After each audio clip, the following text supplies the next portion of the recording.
South Beach, bringing the heat. Can y'all feel that? Can y'all feel that? Jig it out. Party in the city where the heat is on all night on the beach till the break of dawn. Welcome to Miami. Bienvenido a Miami. Bouncing in the club where the heat is on all night on the beach till the break of dawn. I'm going to Miami. Welcome to Miami. Party in the city where the heat is on.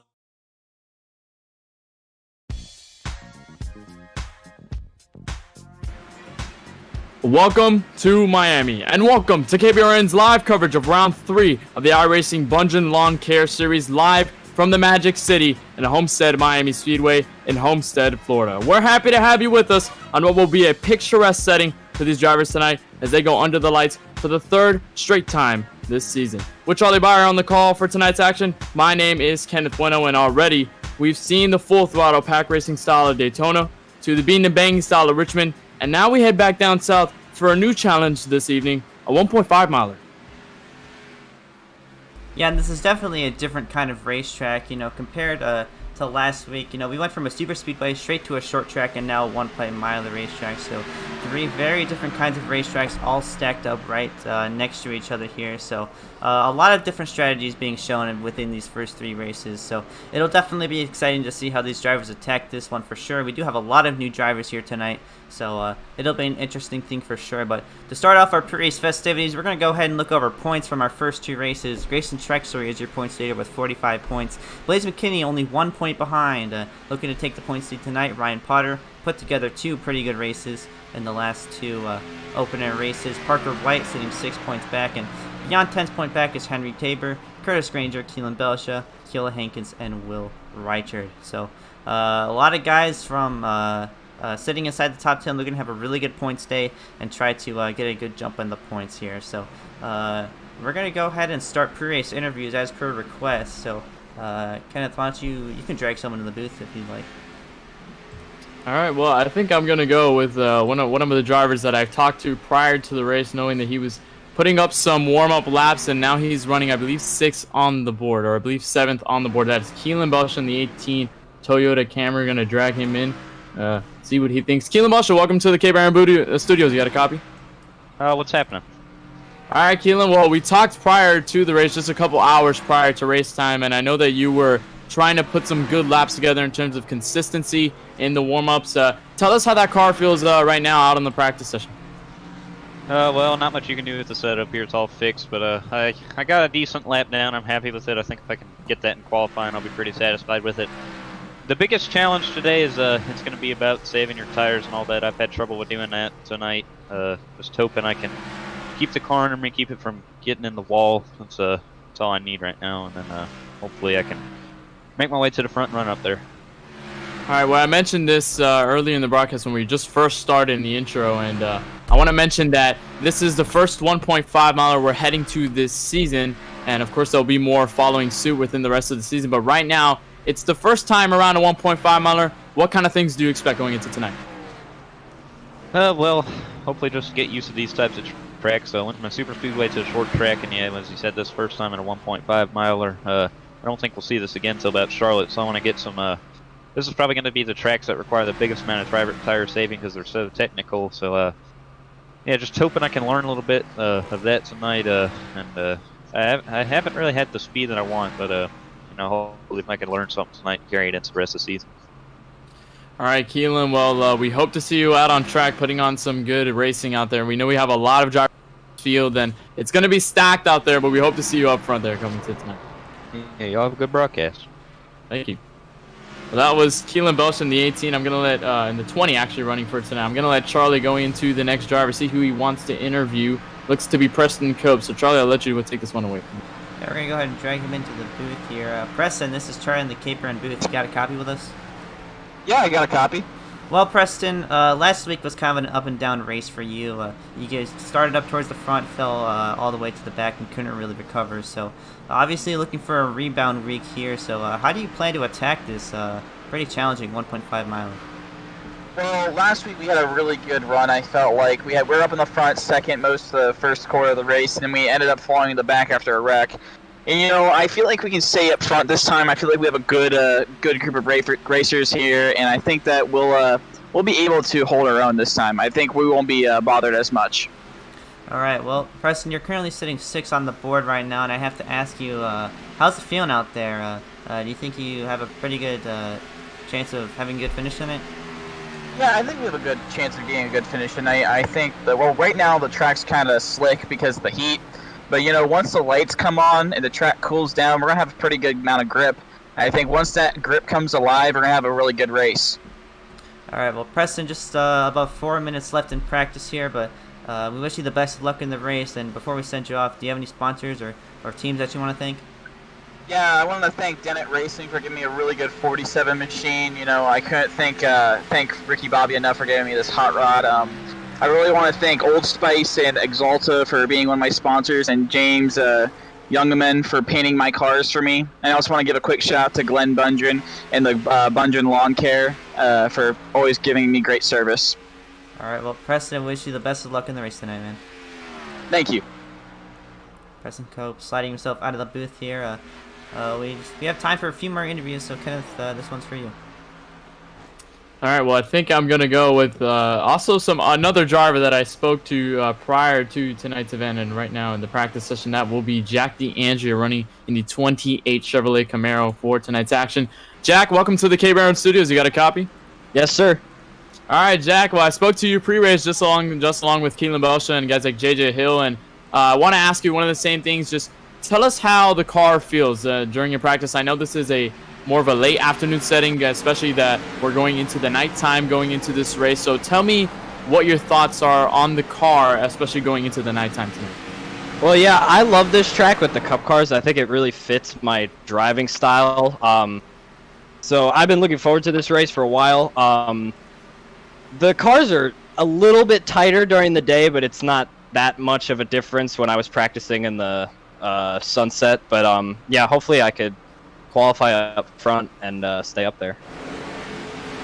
Well, Jack, this is the first 1.5 miler this season, and we went to Daytona where we had the full throttle pack racing style, and then we went to Richmond for some short track bean and banging, and now that we reach Homestead, which is the first 1.5 miler, the intermediate style of racing, is there something that you're looking forward to? Is there something that you're kind of anticipating going into tonight, knowing that this is the first 1.5 miler we're seeing this season?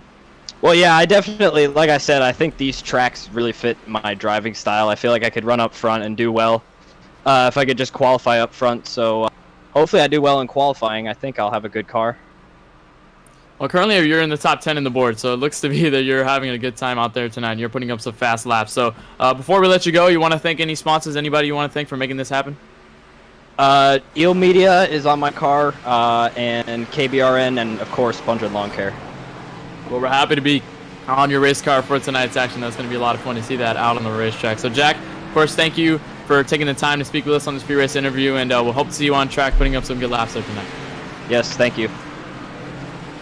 Jack DeAndrea comes out of the booth. He's currently in the top 10 in practice, looking to set a good qualifying time and set himself within the rest of these drivers. It's a very filled field for tonight's action, and I want to talk to you, Charlie, before we kind of get things going, before we get to the pre-race festivities down on the racetrack, is that this track is pretty much known to be a tire consumer. I know that we had the LWRC earlier tonight. If you tuned in to that broadcast, you saw what happened with the tires and how long the green flag was and how that affected the tires. But, Charlie, what kind of difference does this track really make when it comes to tire consumption and how these drivers can save these tires going into these long runs? Oh yeah, there's just something about the way this track is built. Just the long sweeping corners that you have.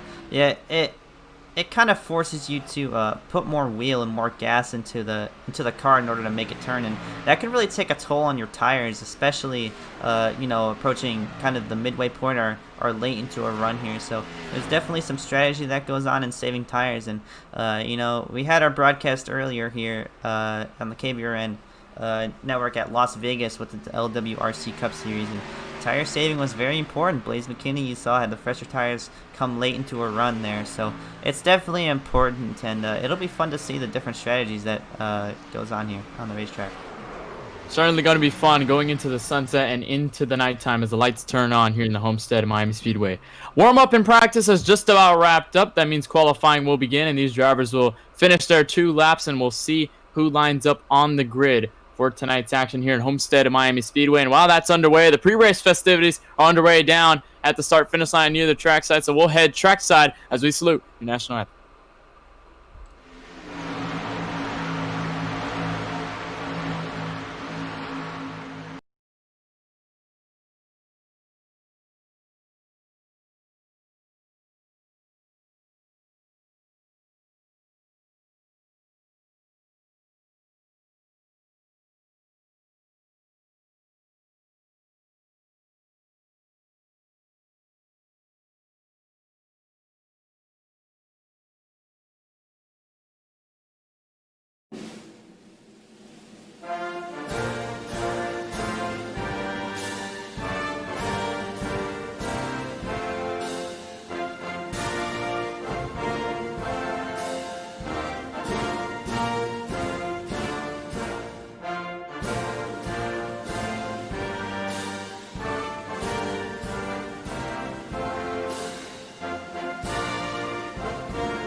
That was your national anthems. Drivers just getting their laps in for the qualifying, just about 2:40 until we set the grid for tonight's action at Homestead-Miami Speedway down here in Homestead, Florida. And Charlie, I know that I've been bugging you and pretty much a lot of other people of how excited I was for tonight's action at Homestead, considering that it was my home track.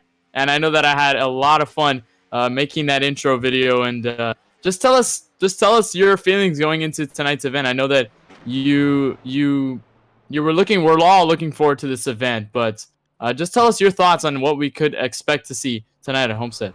Oh yeah, Homestead has always been has had a soft spot in my heart. You know, being the championship race, watching people be crowned champions in the real NASCAR series. You know, it's pretty cool to see. I always love this racetrack. I've been here in real life. That's where we met in real life, actually. So Yeah. You know, it's a beautiful venue. I love this place, and I just can't wait to go racing here, especially when day turns to night. It's definitely a beautiful racetrack, and I can't wait. Yeah, we both know how it is to be at that championship event at Homestead-Miami Speedway, and I also wanted to bring that up before we get down to decide all this stuff. Wanted to get into the fact that this was a championship race last season. We know we saw the championship being decided here with Glenn Bundren, Blaze McKinney, of course you, Charlie Baier, who was competing for that championship last season among the 4 drivers. And I know that you're down in Homestead. Again, we're down back at Homestead, and this isn't the championship race anymore. So is there somewhat of a different mindset for some of these other drivers, such as Blaze McKinney, who was just short of the championship? You think there's kind of a different approach, knowing that this is only the 3rd race and not the championship finale?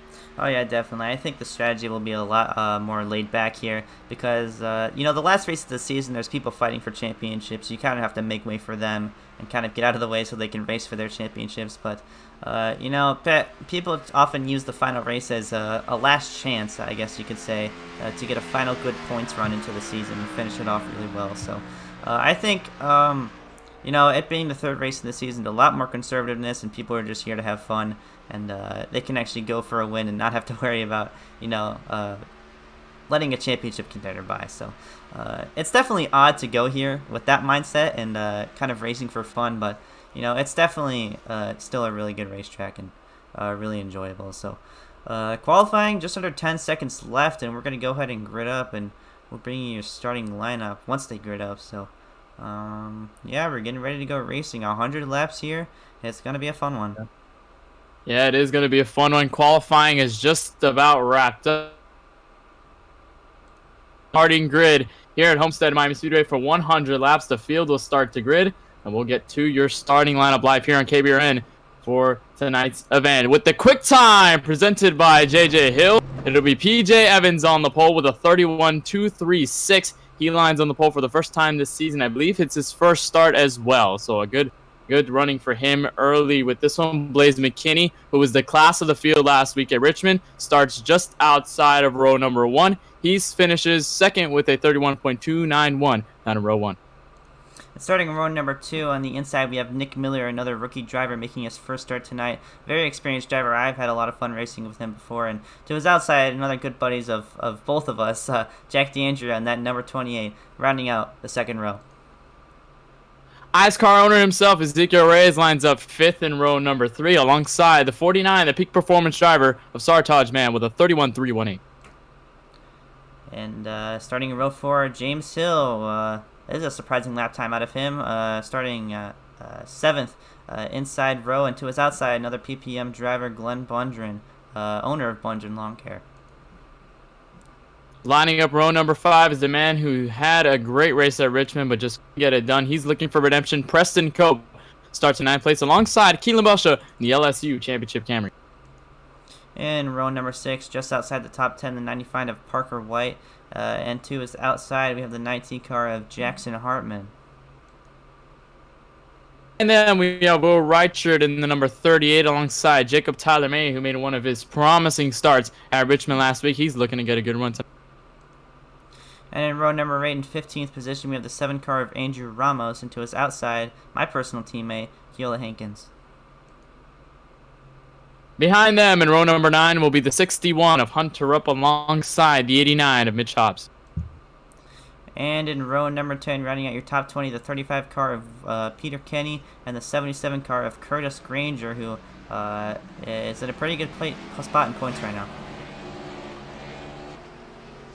Well, we'll get through all the lineups you see on your screen where every driver past the top 20 will line up. We have 42 drivers, a record-setting number here in the Bundren Lawn Care Series tonight at Homestead, and we are ready to bring you all the action right here on the K10 Racing Network. And what an exciting time. Race number 3, but we have a huge turnout. This is just going to be an exciting one tonight. Well, yeah, huge turnouts are definitely exciting here, but there's a lot of variables, especially with this many drivers, and I wouldn't be surprised if we see a caution or two, but of course cautions don't take away from the good racing that we see in between, and we saw that earlier today with our Vegas race that we both called together. So it'll definitely be an exciting one, and lights are off on the pace car, and we're getting ready to go green here, and the pole sitter will lead them to the green. PJ Evans and Blaze McKinney will round the first row. Nick Miller and the 28 of Jack DeAndrea will line up row. Green flag is in the air. We are green from the Magic City in the Homestead-Miami Speedway. And into turn number 1, Ollie looking 3 wide. Ezekiel rides to the bottom for the race lead already. An aggressive move, and he might make it work. Oh my goodness. Well, one might say it's too early for that, but a really good move for the race lead down the back straight, and we already have a yellow flag out on the racetrack. Yeah, I'm not sure whether it was a delayed start or whether a couple drivers just got together. It was. Joe Berge is around on the back straightaway just outside of turn 2. Very bizarre sequence there, but we had a really good start for Ezekiel Reyes, who had a fantastic start at the front of the field and made a 3-wide move to take the first position in turn 1. We'll see what happened on the replay. It looks like Kelan Belsha gets into the wall. Keloa Hankins also in. That collects the 83 of Joe Berge. A couple of other drivers involved. Oh boy, that was a large wreck. Larger than I anticipated it to be, but a fairly large wreck regardless. That was intense. Yeah, and there was kind of a multitude of wrecks or different causes that happened in that first corner. So definitely not what you like to see, but under caution for the first time tonight here at Homestead. Yeah, what a move. Yeah, it looks like they're going to reset the field here. PJ Evans looks to be in the point position now. It looked like Ezekiel Reyes had the first spot after the yellow was thrown, but it seems they're going to give the position back to PJ Evans. So PJ Evans will round out first, and what an already interesting performance from Ezekiel Reyes, who made it 3 wide already, showing no remorse in lap 1. Yeah, definitely, and I guess that's kind of a teaser of what we'll see tonight. This track is very wide and does allow for those kind of insane 3-ride moves. One of my favorite real-life races, the 2011 NASCAR Championship race here. Tony Stewart made a 4-wide move down the front straight. That's probably one of his most famous moves. And obviously, being my favorite driver, I had to bring that up. So this track does allow for that kind of racing. So we'll definitely be seeing that tonight. Yeah, a lot of things to anticipate as the sun sets here at Homestead-Miami Speedway. Well, if you want to join the conversation down in the YouTube chat and the live stream, you can join the conversation by using hashtag AskKBRN. You can ask any question to us up in your booth, whether it's about the race in general, anything in general, or about the series, or just about us as a broadcasting service. You can ask any questions. Just put hashtag AskKBRN with your question following, and we'll be sure to answer that question within the short time that we have, and we can read your comment, your question, and just answer and give your answer. So a good way for us to interact with you guys down in the YouTube chat, to kind of give a more interactive experience when it comes to these broadcasts, and we like doing that and answering the questions. I think we already have one. Not necessarily a question, but more of a statement. It says, very impressive Miami pre-race show. Love the graphics. Well, we thank you, LVB, for your support. Very appreciative that we have supporters like you down the YouTube. Yeah, I think we both know who that is. Yeah, we definitely appreciate the support. Yeah, we put a lot of work into these broadcasts, so we definitely appreciate the support. So, yeah, awesome. Yeah, so caution on lap number 4 will be sure to give green. Of course, no one's going to go down pit road apart from some of the drivers. Just as Kelan Belsha, I believe Kilo Hankins, some guys like Joe Berge who had massive damage from that lap 1 incident, and those guys will head down pit road, get some service, and get those cars fixed before they can get back out on the racetrack and give their all. And just these guys lining up together. I know that I wanted to mention Blaze McKinney, who I know he won last week at Richmond Raceway, but last season, when we drove the Xfinity cars down here in the nighttime, he ended up losing the championship by just the smallest margin to Glenn Bundren. And how good would it feel for Blaze McKinney to go out and win here tonight? Really prove to those other drivers that he's still kind of a threat out. Oh yeah, definitely. You know, they say 1 win could be a fluke, but 2 wins or more really sets in stone that you are a good driver. So yeah, that'll definitely be good for him.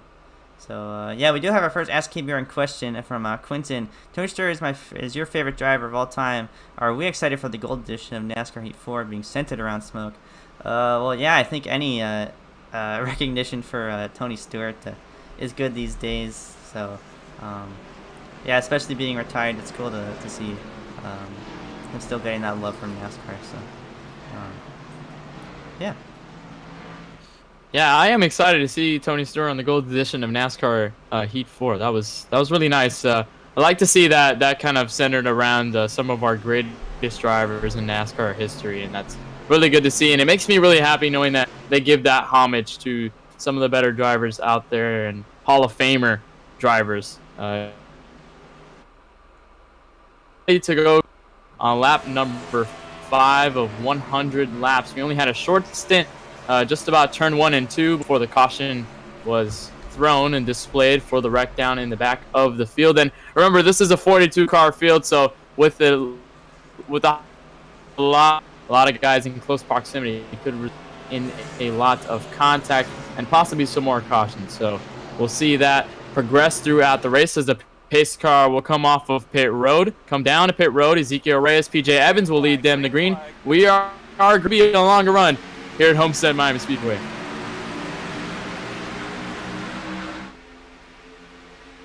Yeah, not so aggressive move this time. These cars are starting to fan out once again, but here comes Blaze McKinney challenging for the second position away from Ezekiel Reyes.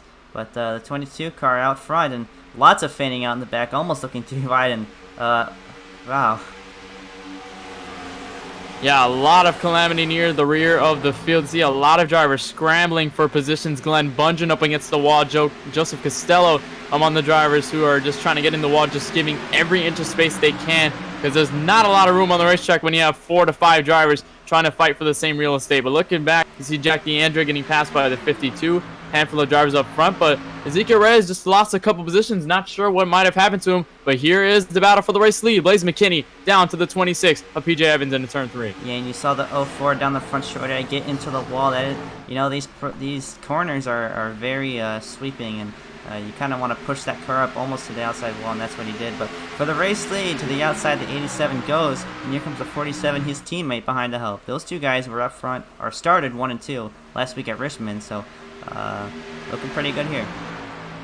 Yeah, that dynamic duo seems to work pretty well, and they're working very well here tonight at Homestead. Still side-by-side for the race lead, but now side-by-side for what looks to be second place with Parker White, who had a good run at Richmond, and it was cut short when he hit the wall, but he's looking a strong run right now in 4th place, and they've kind of put themselves under a blanket with Will Reicher down in the top 5, and the 7 of Andrew Ramos behind them, and then the rest of the field starts to scramble, but still, the battle for the lead continues to rage on. Blaze McKinney to the outside of PJ Evans, still side-by-side coming off of turn 2. Yeah, and these are a lot of experienced drivers here. Lots of I-rating between all these guys, but almost down to the apron goes Preston Cope to block the 95 of Parker White, another strong driver from last week, carrying his momentum into this week. But looks like the advantage for the race lead goes to the 26 of PJ Evans, doing a good job so far of holding off the 87.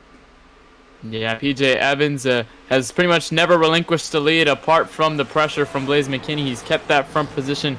And he's kept it pretty safely, apart from Blaze McKinney giving him some of that pressure. But other than that, still a good run for him tonight. Preston Cope lining 3rd. Parker White between the top 4. And then Will Reicher, the 7 of Andrew Ramos. And look at J Hill down into the top 6.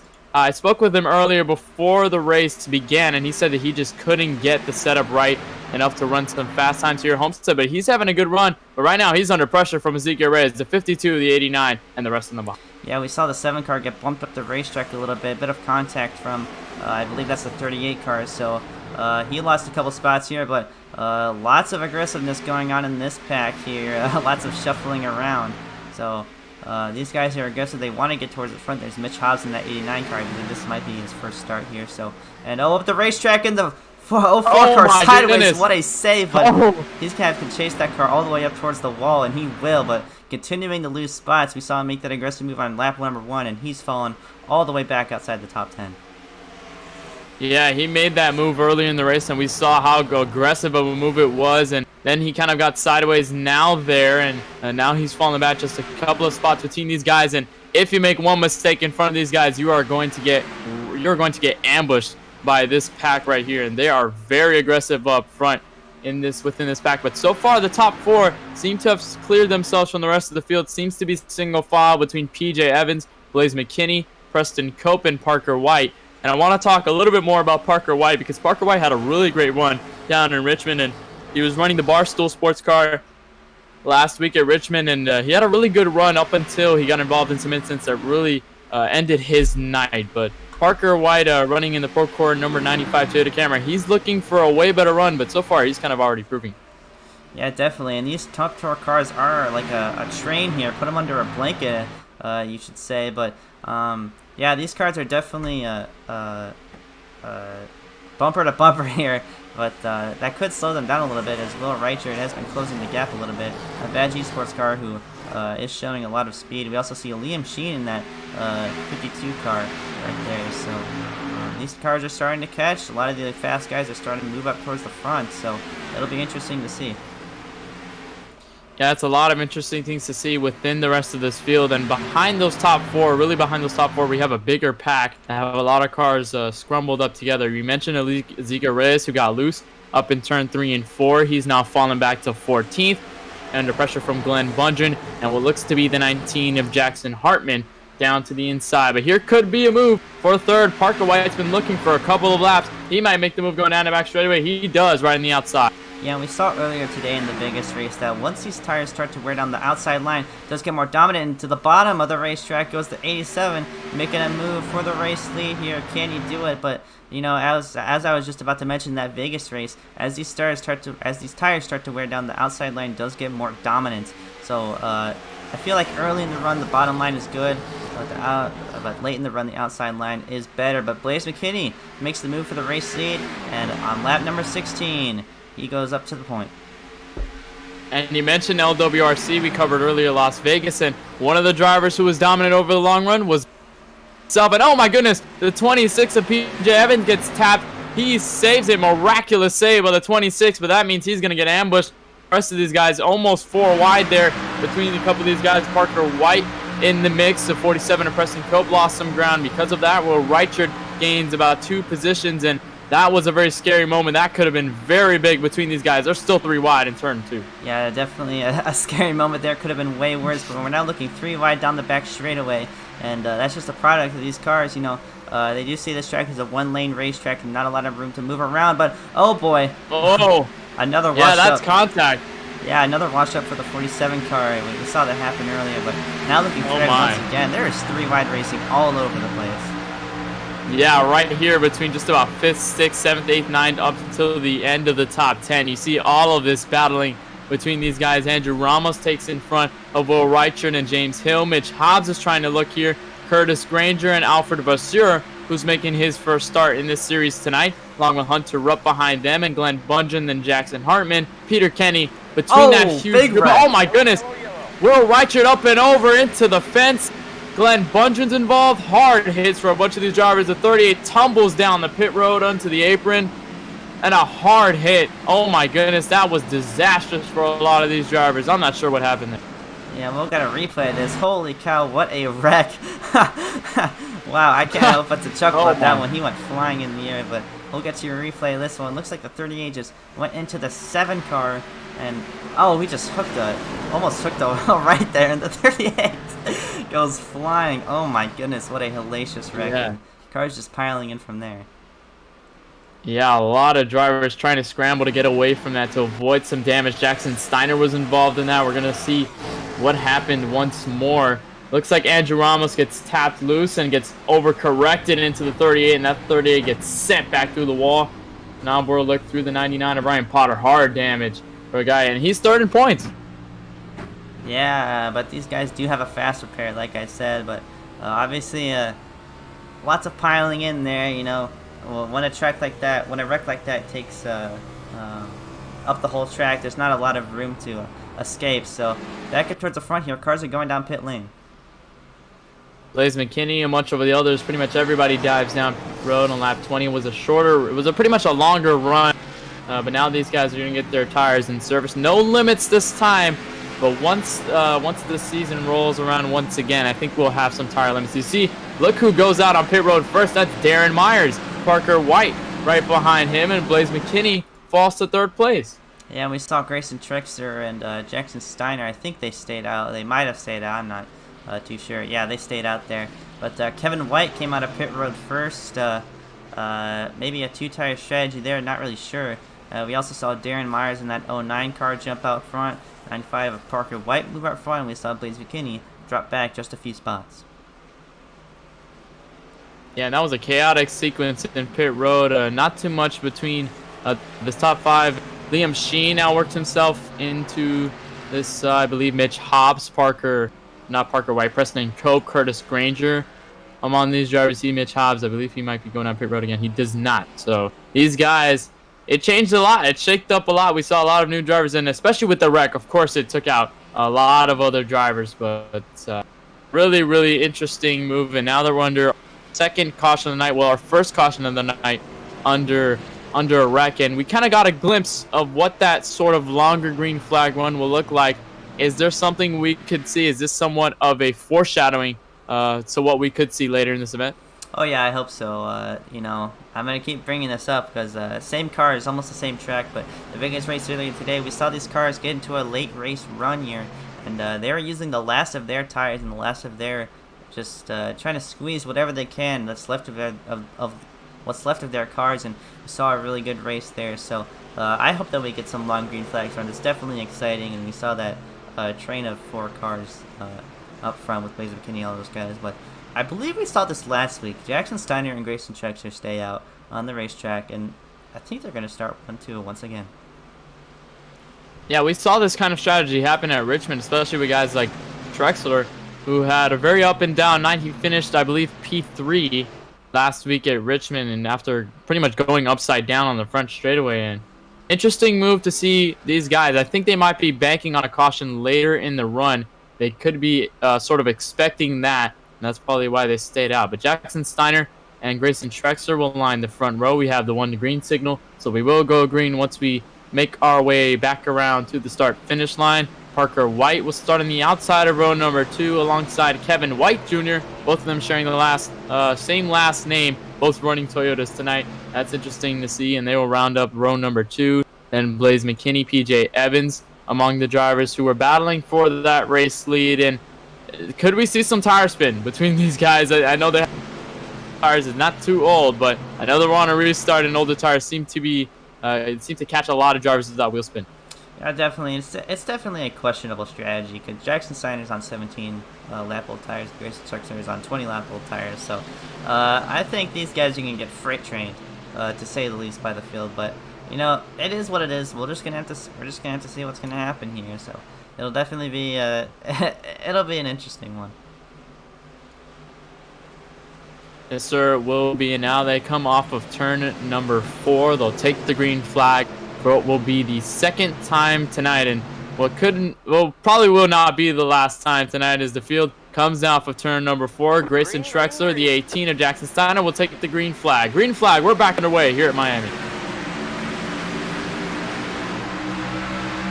Yeah, and Jackson Steiner showing some etiquette, pulling off on the apron. We're looking 3 wide, the 00 car of Kevin White Jr. pushing up the 26 car there. So, yeah, that could be a strategy of maybe a 2-tire strategy there. But obviously, back up to the race lead. Parker White looking to take back the race lead, but Blaze McKinney pinning him down on the outside, and he'll take it back.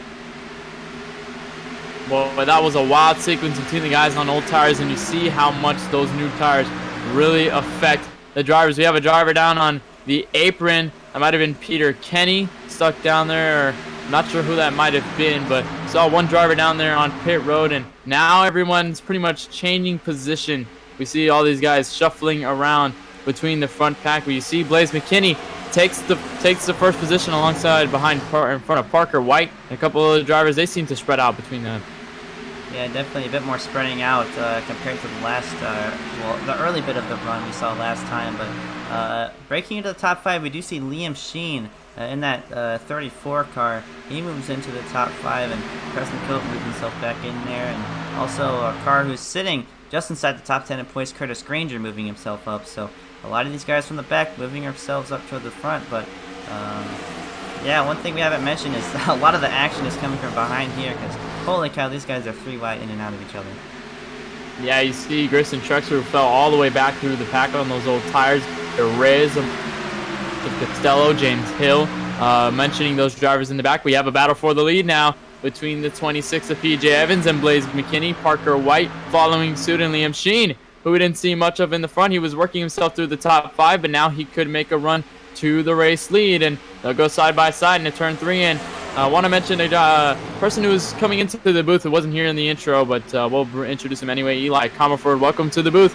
It's already been about 26 laps here at Homestead. From what you have seen, what have you expected? What have you seen so far? I'm just glad to be here. I've seen a little bit. I've seen some good racing. Not just drivers checking out, but I'm just glad to see this battle for the lead right here. Yeah, exciting for sure. Another train kind of forming up here. Obviously, you know, jumping down to the inside, Parker White goes under Blaze McKinney, trying to regain the second spot. But I really think the outside line is the way to go here.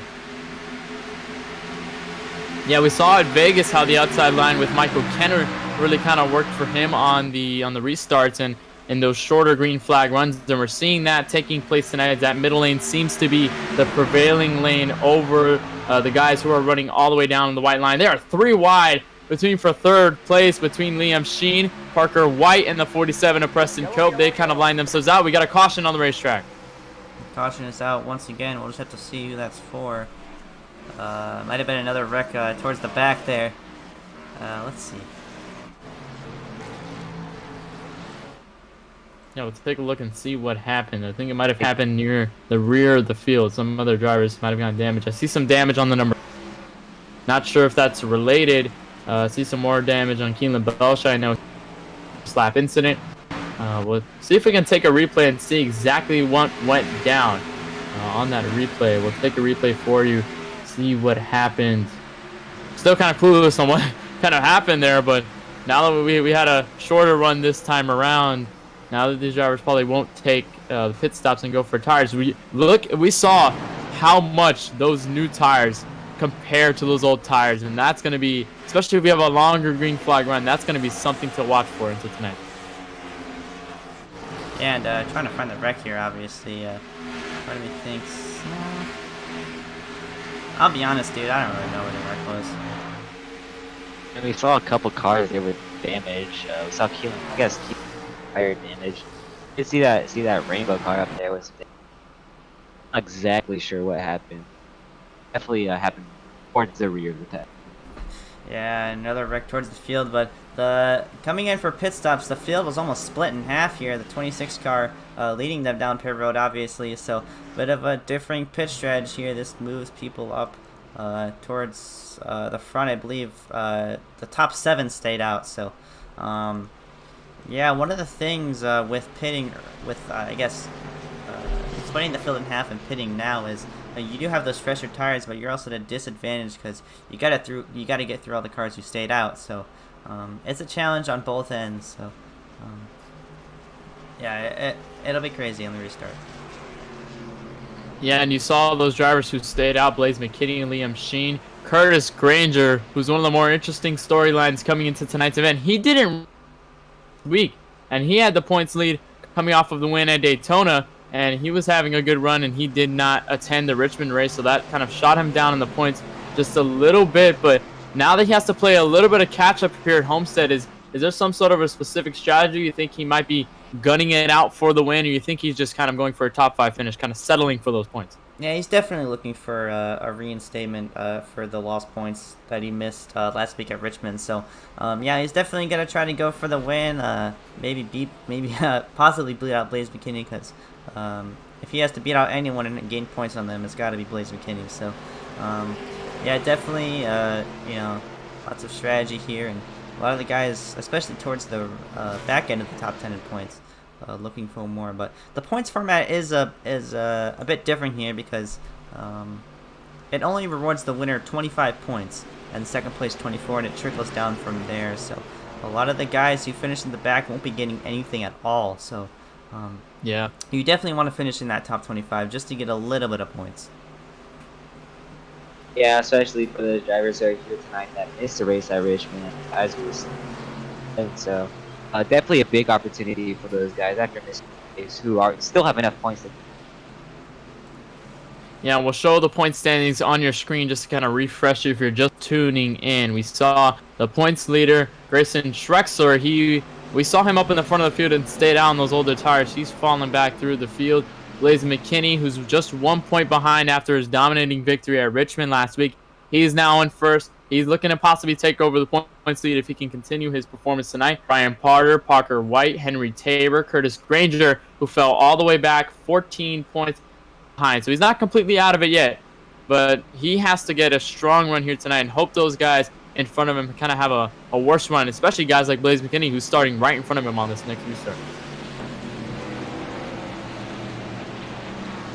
So 32 laps completed here at Homestead-Miami Speedway, and the sun is setting, and that means the lights will be turned on.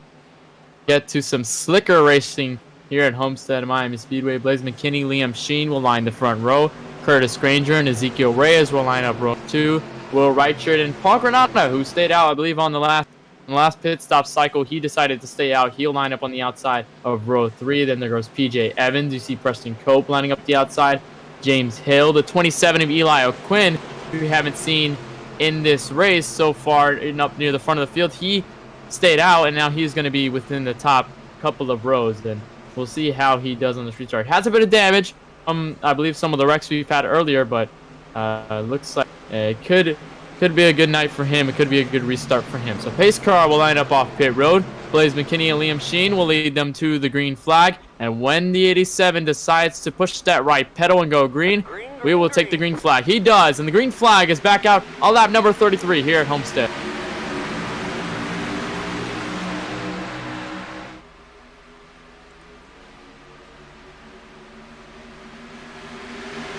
Kenny with another restart. Whoa, we have a car. A couple cars loose there. Not sure we can really see from that angle, but it looked like the my three goodness. cars straight up in that 24. Puts him straight into the. Whoa! I'm not sure what happened there. Another replay on that caution. Yeah, another caution here at Homestead. The 3 went up right into the outside wall. Saw both Simsport car also involved in that as well. That was Shane DiMantoba who went up into the wall. Boy, a hard lick in turn number 2. We'll take the replay and see what happened. Preston Cope gets loose. Handful of drivers get loose, and then it seems these guys collect right off of turn number 2. I believe right there. I think it might have been a bump from the driver behind the 3. And then a bunch of drivers involved. Belsha among the drivers involved. He's had a rough night. You see these guys kind of coming back in. Shane DiMantoba piles into the 3. The 9 is also involved. And boy, what a tough break for a lot of these drivers near the back of the field. Yeah, and those guys flocking to avoid, so it's a tough situation to be in here. Obviously on new tires, these guys know they have speed, they want to get going, and obviously a few missteps going into turn number 1 sent a lot of guys kind of up and down the racetrack. So it's a tough situation to be in before, but where in the world is Blaze? Oh, there he is. Okay, never mind. I thought for a moment Curtis Granger took the race lead, but he moved himself up to 2nd. Obviously we missed it looking at the back at the wreck, so yeah, he moved himself up to 2nd, also in a good spot. Yeah, and I mentioned at the top of the show that a high turnout could result in closer proximity between drivers, could result in the wrecks, and that's pretty much appearing to what is happening on the racetrack right now. And now that we've kind of shrunk the field down a little bit, it possibly looks like the field will shrink even more. We started with 42 drivers in this field, and now we have a lot of drivers possibly under a lap down. I think Kelan Belsha is the first driver a lap down. Doesn't quite show itself down on the ticker. I believe I'll get that sorted out and see who's lap down. Actually, Andrew Ramos is the first driver a lap down in 35th. So now we've kind of crumbled it down to just about 34 drivers. Of course, these guys now a lap behind. They're not too far behind. They can, of course, get back with the lucky dogs and such. But you kind of have to bank on those cautions. And now that we're narrowing down the field, what do you really expect when it comes down to these yellows? Do you think we'll possibly see more? Yeah, definitely. And with a yellow, the field gets bunched up once again. And, especially if you get a yellow after a long green flag run and they get all spread out, it bunches up the field. So these guys know that when they bunched up like that, they can make those moves like we saw in lap number 1 with the 04 cars. So there's definitely a sense of adrenaline when the field gets bunched up like that. Yeah, definitely. We'll see some shuffling in the field with a bunch of cautions like these with strategies going on to pit or not to pit. So definitely shuffle up the field and bring opportunities that won't usually be in the lead, but we're only here on lap 36 and already had quite a bit of caution, so definitely expect some more here. 36 laps completed in the iRacing Bundren Lawn Care Series here at Homestead-Miami. When we come back, we'll give you more action from the Homestead-Miami Speedway, and we'll get to the green flag. As soon as they go green, we'll bring all the action back here on KBRN. You're watching the iRacing Bundren Lawn Care Series from Homestead.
back live from Homestead-Miami Speedway, and just in time start on lap number 38. Blaze McKinney gets a blazing start already to the front of the field. Liam Sheen, Curtis Granger, a handful of drivers looking for second right now. Apologize for the late entry back into this broadcast, but still kind of caught that green flag. You see these guys battling all the way for.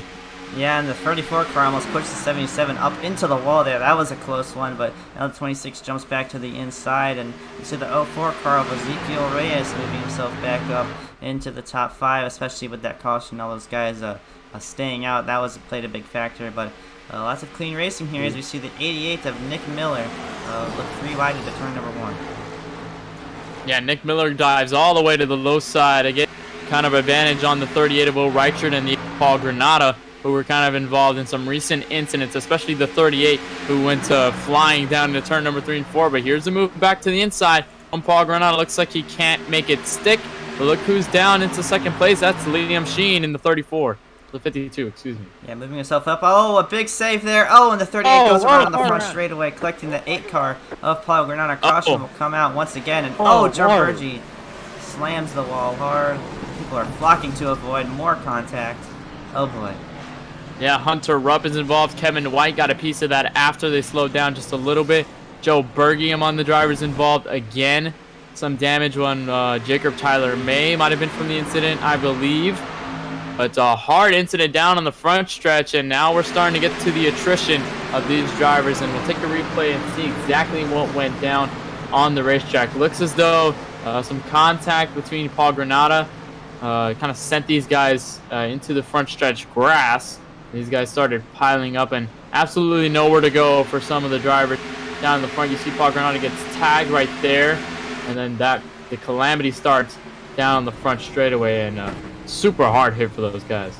Yeah, a lot of these going aboard with Jack D'Angelo. A close miss with the 83 of Joe Berge there. So, yeah, good wreck avoidance by some of these guys, but unfortunately we're under caution once again. Yeah, under caution for, I believe, is the 5th time this evening. These guys are going to pack up once again and kind of sort themselves out. I don't think we'll see pit road soon enough for these drivers. I don't think these drivers will come down pit road. But it seems as though nobody dives now. Actually, Curtis Granger dives to the pit road. He's one of the first drivers to go down pit road. He will get some fuel and tires. Interesting strategy by this 77, knowing we've had some short run caution. Yeah, and getting some 4 fresh tires, he might be getting that fast repair, maybe repairing some of the existing damage. We saw him almost get pushed up there, but a lot of guys coming down pit road for service.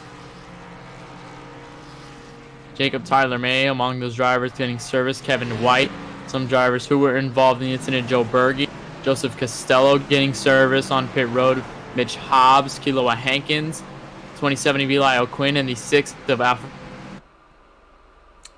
Jack D'Angelo, the drivers near the rear of the field, who's getting pit service. Looks like the leaders don't seem to pit, at least between from first all the way down, I think, back to the top 10. We saw Curtis Granger pit from, I believe it was 4th place. So kind of a split decision here on pit road.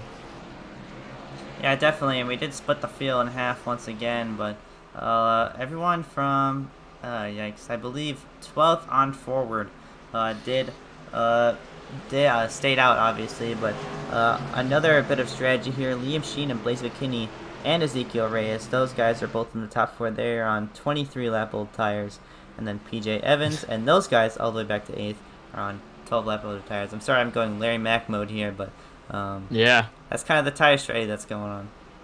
Hey, I'm not complaining. I think we need a little bit more of that analysis going down into the run on these broadcasts. And speaking of cautions, we'll bring up the cautions graphic on your screen and see how many we've had tonight already. See, I believe 6 or 5 cautions we've had tonight. A couple, you see the information on your screen. We've run caution laps and have run caution for a good part of this race already. And most of it has resulted from the guys in the back of the field. You see the fastest lap shown on your screen. And so far the laps completed, around 43 laps completed. And we're just about almost halfway to this race. Of course, 100 laps set to run here tonight. And still a long way to go for drivers like Blaze McKinney and PJ Evans and Liam Sheen. But how about these ISCAR guys? These guys from ISCAR joined the league, I believe, tonight and have run their first race this season. Some of the guys, including Liam Sheen, Ezekiel Reyes, Nick Miller among those guys. How do you think their perspective is going into this race, knowing that this is their debut? Well, yeah, I think it's a lot of fun. You know, Week 13 starts tonight. A lot of the official series are down. A lot of the fun series are coming up, especially with the new exciting build tomorrow. I'm excited for that. The new tire model. Hopefully we see some multiple. Yes, sir. So, yeah, it's fun for them to, you know, hop on over with Week 13 starting up, and I hope they come to stay. So it's a really fun racing series when we obviously get those green flag runs. So. Especially if they're competitive as well, as we see Ezekiel Reyes and Nick Miller, who are the fastest out of those guys. But pace lights are off, and we're getting ready to go back green flag racing here. We are approaching just about 6 laps away from halfway through this race. So, yeah, it's been an exciting one so far once we've gotten those green flags. Yeah, and you mentioned the guys in the new build.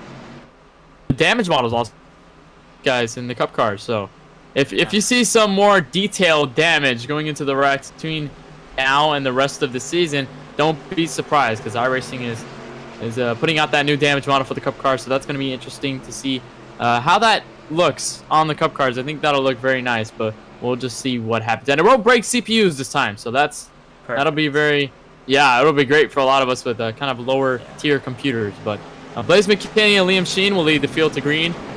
Ezekiel Reyes, PJ Evans rounding out row number 2 looks to be unchanged between the 1st through 4th.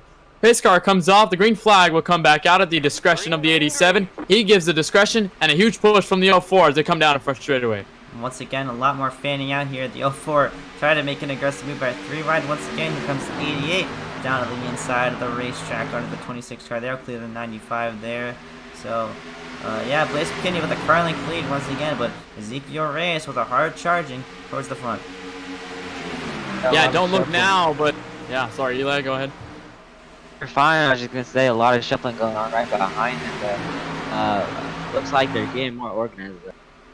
As we see, Blaze McKinney continues to lead with cars such as 52 and the 26 machine, who has been a threat all night there, still trailing behind him, just good enough to get to the 87. Yeah, and the 26 car is about on 10 lap and fresher tires, so he's got those fresher tires. He's making a hard charge towards the front. Same with that 88 car of Nick Miller. So down to the inside, almost blocking all the way to the apron. But to the inside of the 34 goes PJ Evans, trying to take second place away and closing in on the 87 of Blaze McKinney. Battle for second heating up between Liam Sheen and PJ Evans. The pole for tonight's event, while Blaze McKinney continues to stretch his lead. The 88 of Nick Miller following suit, and there goes Ezekiel Reyes, trying to handle the pressure from the 95 of Parker White. But don't look now, but look at these guys up in 8th and 9th and 10th. That's James Youngman, Andrew Ramos, Darren Myers, and Kelan Belsha among the drivers now in the top 10. Yeah, we saw some of these guys get caught up in a wreck earlier to this race, so they've got their fast repair. They're back out on the racetrack, but almost inside for the race lead. Almost contact for second place. Contact once again, pushing the 34 up the racetrack.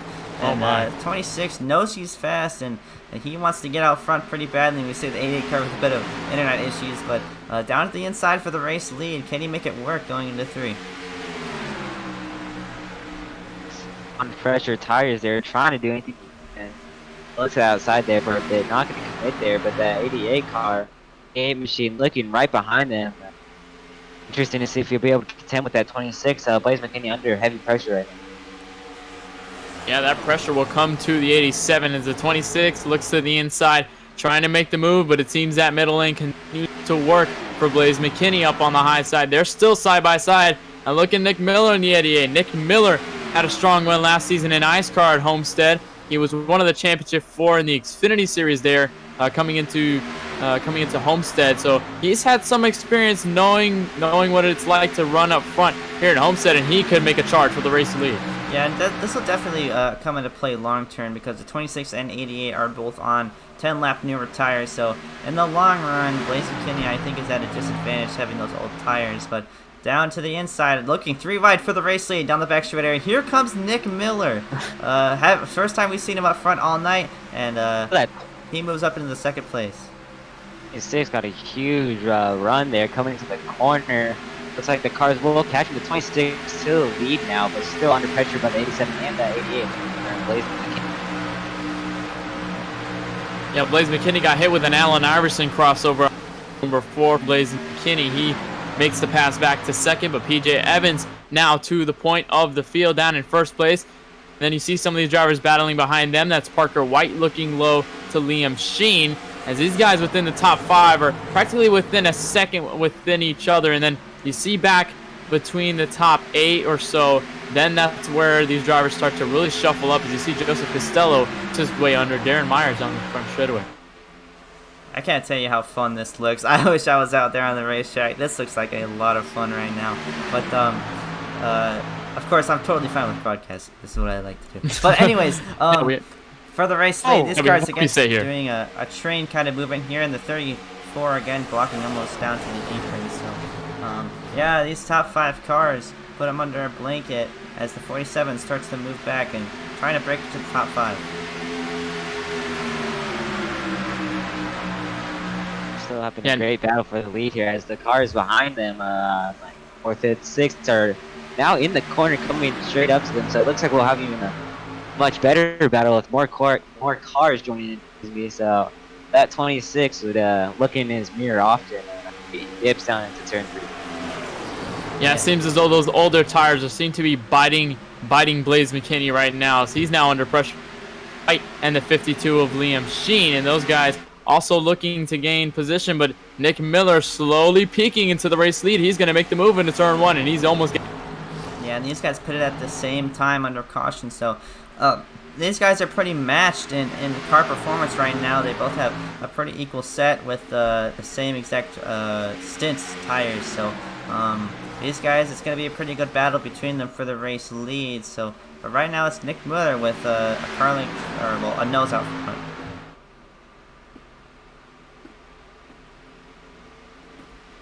Nick Miller looks side by side to him.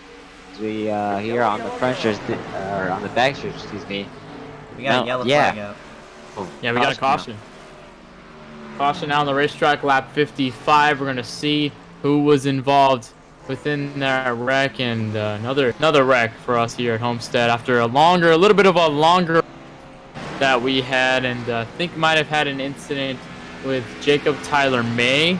I just looked into the officials. It seems to have been he's disconnected and he was disqualified. So I think he might have had to have been involved in that incident, but it looks like we'll just take a replay and see exactly what went down between those drivers.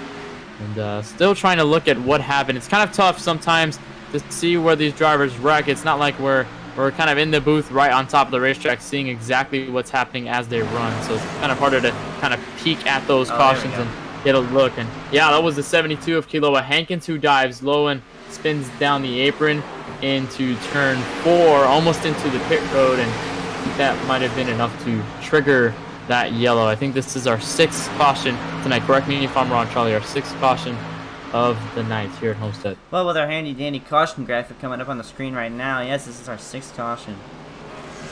All right, well, wasn't completely wrong there. We had 22 laps under caution, and that'll continue to extend as these guys go down. But here's a look down at pit road.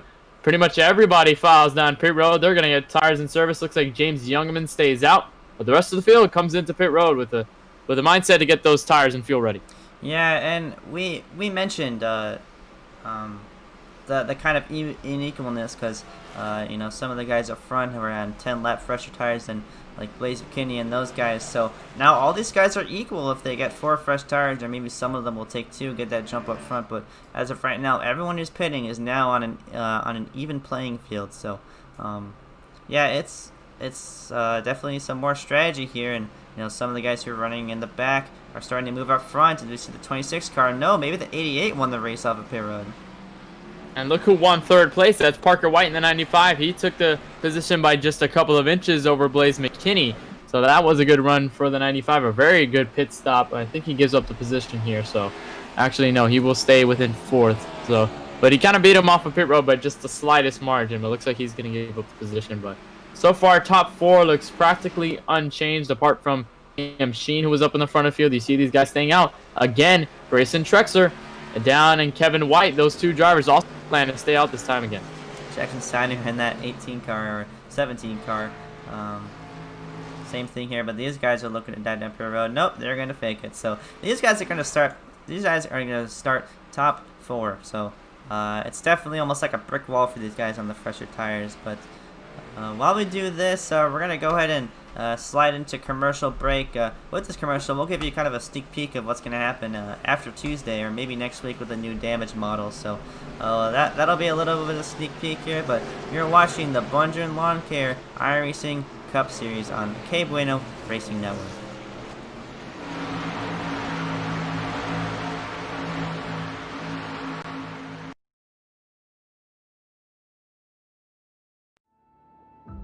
We got big time problems with that motor, buddy.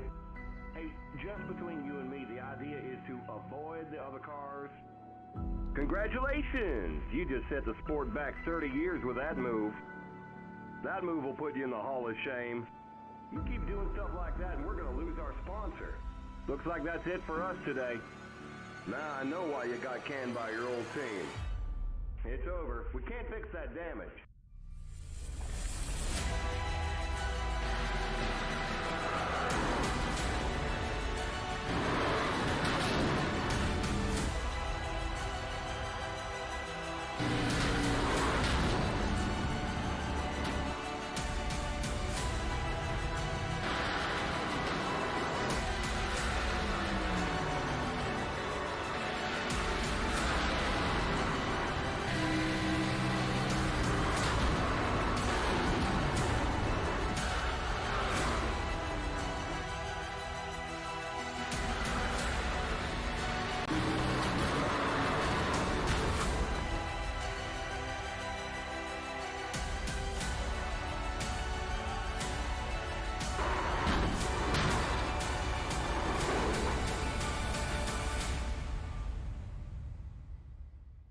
Looks like your car is toast. You'll need a tow back to pit lane. Press and hold your reset button and we'll come and get you.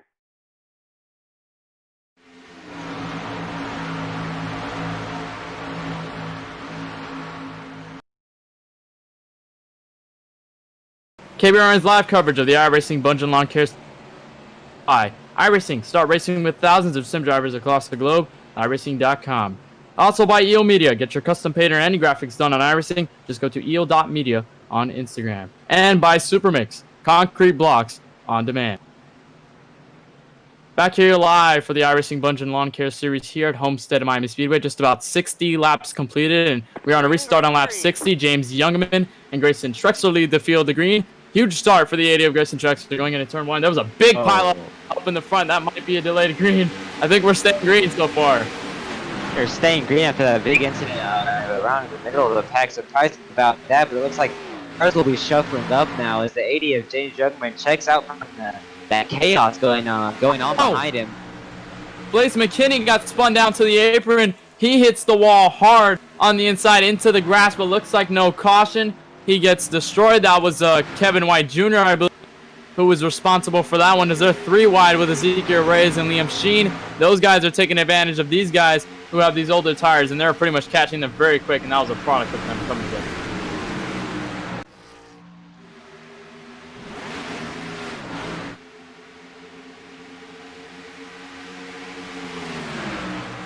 Oh my god. Oh.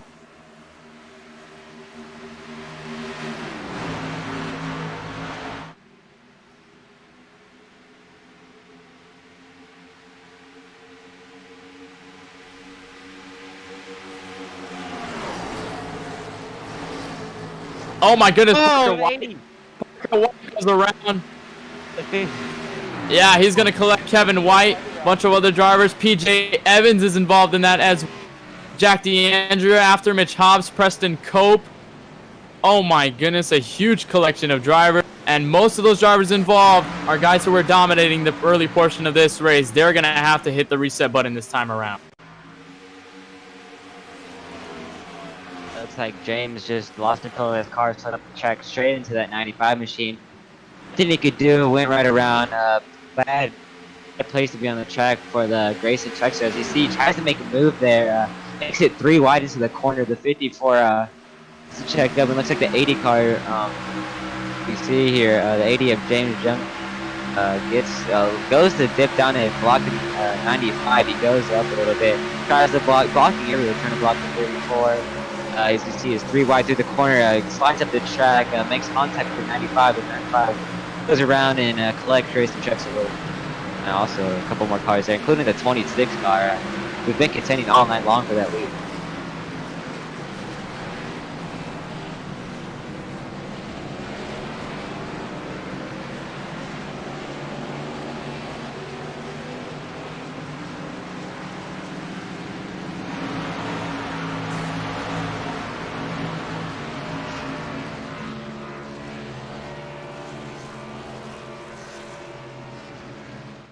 Yeah, and I'm surprised Blaze McKinney turning down the back straightaway. I was suspecting that would cause the yellow, but of course it didn't, and Blaze McKinney had to kind of limp his way back to pit road to get that damage repaired, and then of course chaos ensued in turn number 2, and all those guys. Seems like turn number 2 seems to be a lot of the places, a place where a lot of drivers seem to get into a lot of contact. I think it's where a lot of drivers get looser off the restarts, and it's pretty different out there.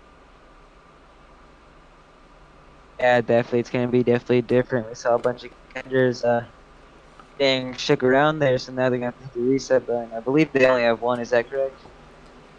I'm not sure, to be honest. I think there's one, if I were to make a guess here, because a lot of these guys still have damage out here, but your race lead shifts over to Liam Sheen in that 34 car out front. Then we have the 04 car. And then we have Curtis Granger, who signed himself into the podium position. So we saw Blaze McKinney get turned around on that last little run there, and we saw the 95 also take a pretty hard hit. So a lot of the guys who are up front have now dropped like flies to the back of the field here. And we're starting to see these guys like Joseph Costello, who had a pretty good run at Richmond last week, and the 7 car of Andrew Ramos start to move up there. So big yikes for me. Yeah, and we went from just about 34 drivers. We went from 42 at the start of tonight's event, and now we've kind of crippled down to 32, just about 31 drivers on the lead lap. And then down in 32nd is Jacob Tyler May, who was disqualified, and he's 10 laps down. And all these guys behind pretty much have disconnected for the most part. So those guys are out of the race, and that shrinks the field down even further. And I feel like within this last 40 laps or so, 35 laps ago, and 35 laps to the final lap of the race, it's kind of just continuing to add on to the attrition we've seen here tonight at Homestead. Yeah, it's obviously really unfortunate to see because, obviously it's a promising racetrack, but unfortunately it is the way it is, and aggressiveness really can be monitored. Well, I don't know what I'm saying. Anyways, minor caution once again. I'm just speaking gibberish at this point. But, yeah. Yeah, these cautions are kind of crippling us as well. So, we love to see the green flag runs, and those green flag runs with PJ Evans and Blaze McKinney. Those were really fun to watch, and of course Parker White were involved in that. But now those guys are shuffled to the back of the field. Now that Blaze McKinney was involved in that incident on the back straightaway, now that PJ Evans, your pole sitter, was involved in the incident as well, and now those guys have damage. Now those guys have to shuffle to the back of the field, and now those guys, I believe, are trapped. No, they're just trapped just short of, I think PJ Evans is now a lap down, so tough break for PJ Evans, but people like Blaze McKinney still now down in 23rd. They have to make the fight all the way back to the front, but most of these guys down up front, I think the only changes we've seen is Andrew Ramos. You see Joseph Costello. He will start on the outside of row 2. Darren Myers, Eli O'Quinn, James Youngman. James Youngman was one of the drivers who stayed out on that last restart, and he kind of had the lead before the caution wave. So now we're going to come off of turn number 3 and 4. And the pace car will loom down for another restart here in Homestead, and after, I believe, our 7th caution of the night. So these guys will lead the field, and it's interesting to see how Curtis Granger handles this once again on the bottom in row 2. So that's going to be interesting to see how they shuffle down as the green flag raise. Down to the 52 discretion as he goes right away off the pace car. Green flag is back out at Homestead. With a different look here at the field here, so we're going to be interested to see how it shakes up. similar to when the Blaze McKinney machine and such drivers were up there, but it looks like the 52 car checking out there, but still, oh, we have cars around in the backstretch. This would be the 35 of Peter Kenny around into the inside wall, hard hit. Yeah, the Yeah, and 69 oh boy. involved. Yeah. We see a lot of cars going around there. I thought the 35 was just the end of it, but wow, some pretty big contact. I think we saw another flip there, but we're going to get a replay of this one because, oh man. Yeah, we're going to see what happened there between those drivers, and Zachary Bakari was one of the drivers involved. A lot of these guys were involved, and see what happened. I think there was some contact with Peter Kenny. There was. Peter Kenny just got loose off of turn 2, and then that sent him around, and the 69 was kind of that catalyst pushing everybody down, and he kind of collected more drivers, and they were still wrecking after the fact, and PJ Evans was involved in that as well. Kelan Belsha among the drivers. The 3 car was involved. Boy, it is chaotic near the rear of the field here in Homestead, and especially for guys like PJ Evans, this is not a good sign, knowing that he was fighting for the race lead just about 20 or 30 laps before this, and now he's all the way in the back of the field with heavy damage on the car. Well, we saw that 3 car for a bit of a tumble there, a big flip there, clutchy. That big wreck right there, kind of unfortunate for those cars in the back. Kenny, looks like he got loose. Yeah, we see chaos. some pretty good wreck avoidance here. Almost like Days of Thunder here. Cars going left and right all over the place, but he squeezes through, so that's pretty good for him. So he didn't get his car damaged up anymore, especially from that earlier wreck. So I'm sure he's glad about that. Yeah, he should be. And one of the drivers I mentioned earlier, Blaze McKinney, straight away, he's worked from 23rd to 13th. So he's been slowly getting ground, and of course with that wreck, he definitely gained a lot of positions after those guys got heavy damage. I believe he was one of the drivers to get through the wreck, so he was all good when it comes to that. And we've seen a lot of shakeups within this field, but the 2 of the drivers that we've really seen in the front of the field is Liam Sheen and Ezekiel Reyes. These guys have stayed within the top 5 and the top 10 for most of this running. Liam Sheen kind of had a slow start to the race, but ever since the sun set, he kind of picked things up, and now he's leading the race with just about 30 laps left in this event. Ezekiel Reyes down in 2nd. Joseph Costello, who had a promising 6th place finish down in Richmond last week, he now sits himself in 3rd. So he is now looking to get a good position and a good race out of what was kind of a heartbreaking moment for him. He said in the interview last week that he felt like he could have had more for the leaders, and now he has that opportunity to kind of prove himself once again.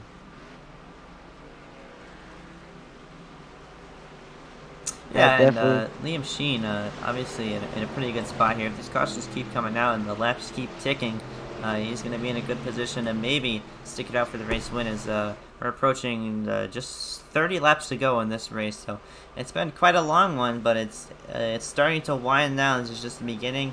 People are starting to know it's go time, and they want to go green flag racing to the end. And I'm sure it's going to be a good finish here.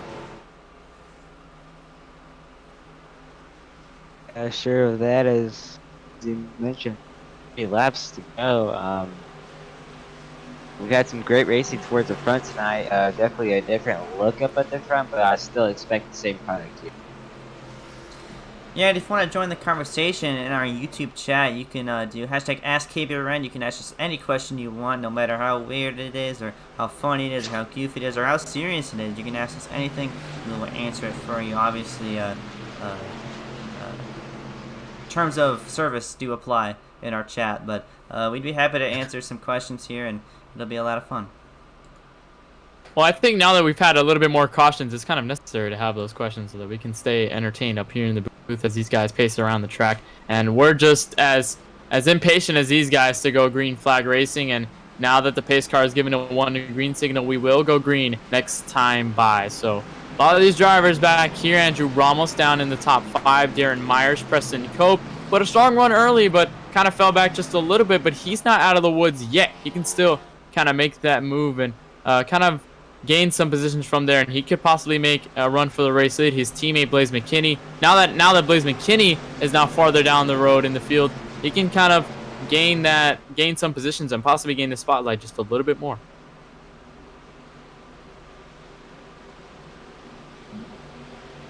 So the field will double up a bunch of these guys down the back straightaway, and now the sun has set. You see the beautiful night sky at Homestead-Miami Speedway, and what a picturesque setting we've had at Homestead. Just always provides some of the most beautiful shots in the game, and of course in real life it does as well. The real life it can't do anything justice. It's beautiful, but it's also beautiful down here in the iRacing sim. So now that the lights are down, these guys are ready to go racing once again.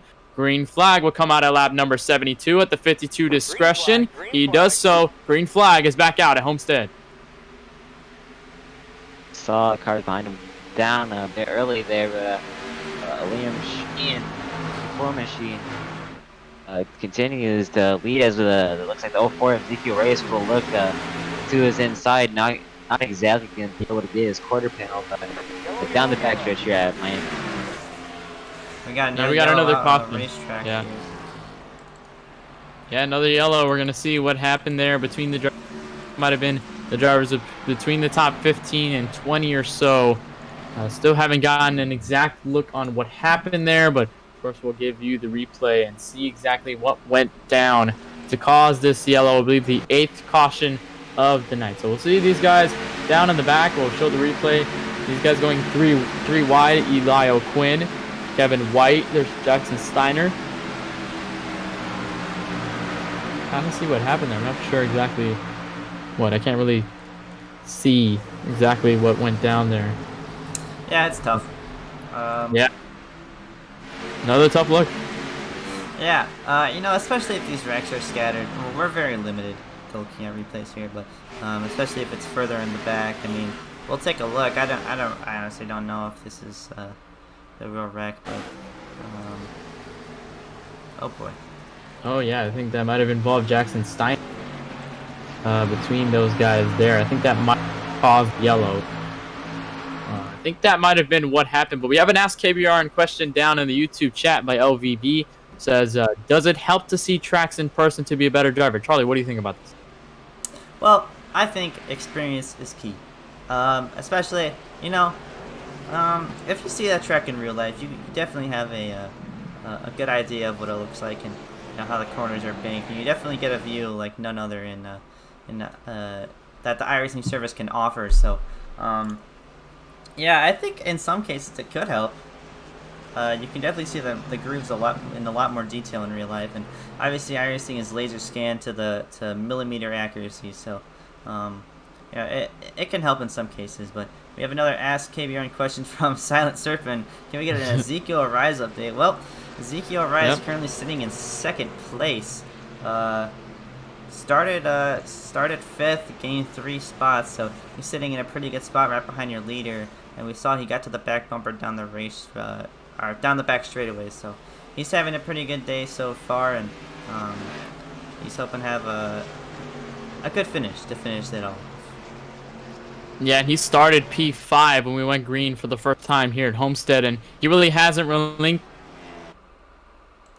that early run. After might have tagged the wall or something might have happened. He got loose after he got tagged by a driver, and he fell back just a little bit. But ever since the sun has set, he's pretty much kept himself within this top 5. Has kept his car fairly clean, and ever since that incident in the beginning of the race. So good pickup for that 04 of Ezekiel Reyes. But right now he has to look at Liam Sheen, who's in front of him. He's going to have to try and see what he can do to get around that at 52. So cool. We have another Ask KBRN question from Quentin Heltzel. Says, can I ask your opinions on the Bristol race this past Sunday and how you feel about the rest of the season? This is more of an in real life question, of course, of the NASCAR Cup Series. Bristol last Sunday. Charlie, you have any opinions on this? Well, without going into a biased opinion about a specific driver with 3 laps to go in the race, I thought it was a pretty wild race. Obviously it's Bristol. Obviously that's the kind of racing that you'd expect from that racetrack specifically. So I thought it was a really good race, and I think it gives us a preview of what can happen in the playoffs. Obviously tempers flare just a little bit between 2 specific drivers, but I think that it's going to be a really fun rest of the season. It reminds me a lot of 2018, I think, when Joey Logano won. Yeah. What do you think? I think the summer stretch. Well, I'm sorry, Eli. Go ahead. On the Bristol race, I personally think is a really interesting. They got some action there. Closing laps, no matter if you're a fan of. It's 2 out of 9. I still think it was entertaining, but it's promising racing for the rest of this. I want to see these drivers show out some more emotion. So I definitely think it's a good look for what's to come in the rest of the season.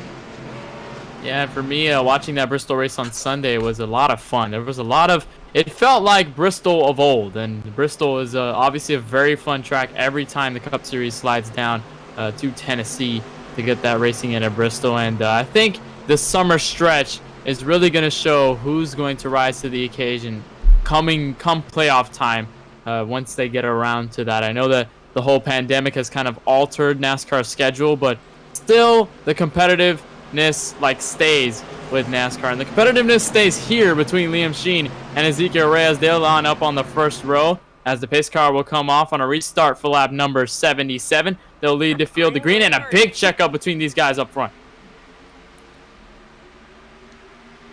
A big checkup there as Oh, whoa! Far around.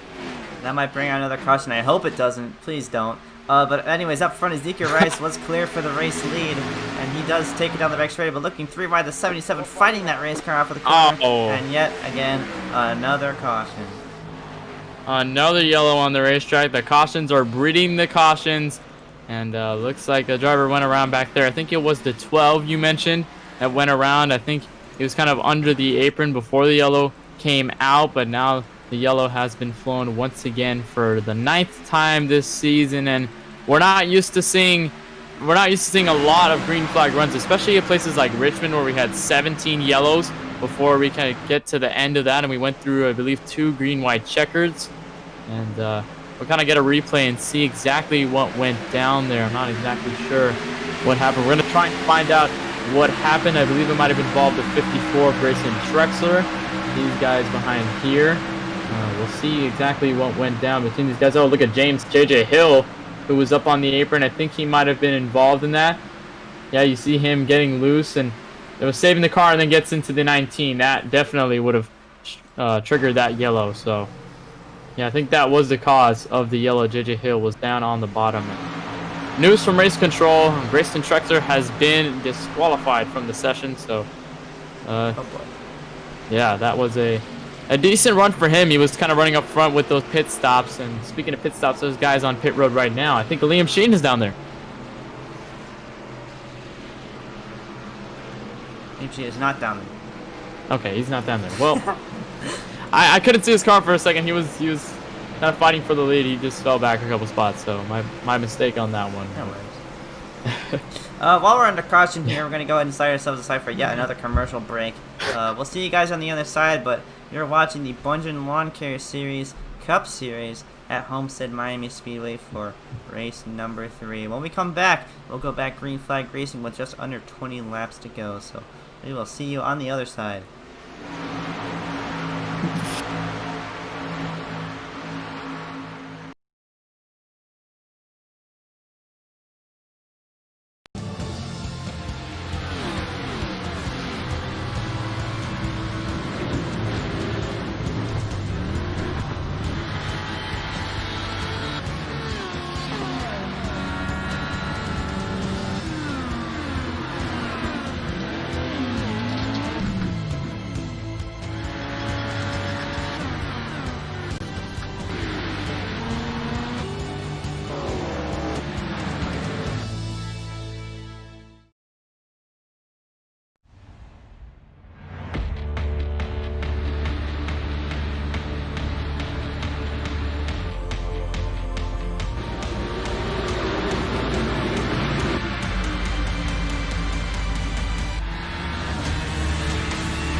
Welcome back here live at Homestead-Miami Speedway. We're going to go ahead and do a quick interview here under caution with the 77 car of Curtis Granger. Curtis Granger, this is Charlie in the KBRN booth. You got a copy with us? Hi, well, you're currently sitting in 4th place right now, obviously in a decent position here, so just under 20 laps to go here. We're about to go green, but I'll make this quick. How's it feeling out there?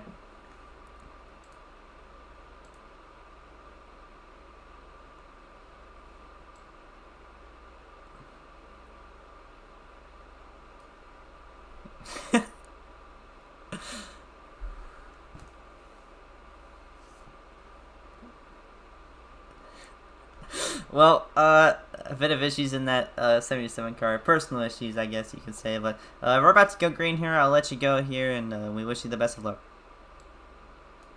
That was Curtis Granger. Obviously, a good personality in the field. A friend of mine. So, yeah, he's sitting in 4th, hoping to have a good run here. And like you said, I hope we go green to the end. But I wouldn't mind waiting around here. So He's been peaking within the top 4s. I forgot. Okay. I may or may not have forgotten to mute desktop. Unmute. Oh, man. So we didn't hear the interview. I'm so sorry about that, guys. Oh, man. That sucks. Well, I think the thing to pick up from that is that we're going to go green here.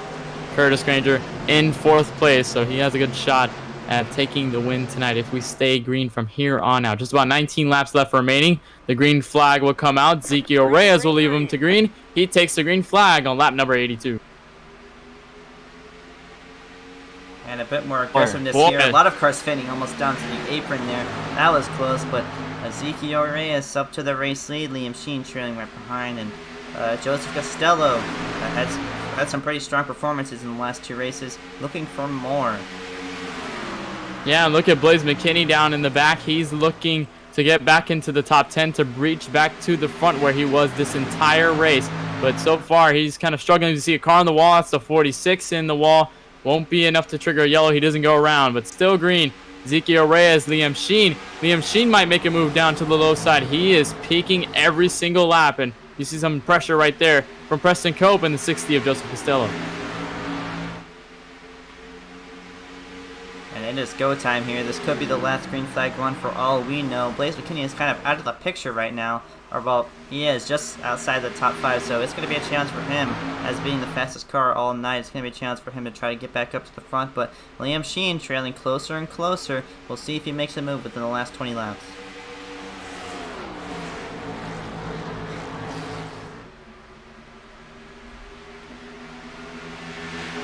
Still Liam Sheen. I'm sorry, Eli, go ahead. I was gonna say how Sheen is hiding right behind him. And down to the inside he goes. 04 shuts the door there, and he will remain out in front. Meanwhile, Blaze McKinney moves up back into the 4th spot. He's making a charge up to the front, while Ezekiel Reyes is trying to hold them all off. Yeah, and he has the pressure from the 52 Liam Sheen in turn 1. Here they go, side by side. Almost a little bit of contact between the two. The outside lane seems to work a little bit better. Liam Sheen is not out of the woods yet. He is still there. As Preston Cope, that could allow Preston Cope and the 87, the 2 teammates, to possibly make a charge up front within the last run. And, getting closer and closer. A bit of contact there. Liam Oh my Sheen goodness. getting tight on the bottom. These guys are not giving each other any inches on the racetrack here. And this is the line, the 47 and the 87 to close up. This could be a 4-car race for the lead as we approach 15 laps to go in this 100-lap segment. Great racing there between Sheen and Reyes as he continues around the backstretch. Looks like Sheen right there on the corner pedal, wheel dip down behind him. But beautiful racing. Sheen's been the bumper event for these last few laps, waiting for him. He almost made one there as they're side by side. A bit of we're banging here, but just great racing between these two drivers battling it out for. Yeah, and these top 4 put themselves under a blanket and broken away from the rest of the field. Behind Blaze McKinney, you see almost 3-wide action between Joseph Costello, Curtis Granger, the 6 of Alfred Vasseur, who is making his first start in this series. You see the rookie stripes on his car. Nick Miller behind them, Kiloa Hankins. Then there's the 7 of Andrew Ramos. Those guys near the top 10 with Will Reichard.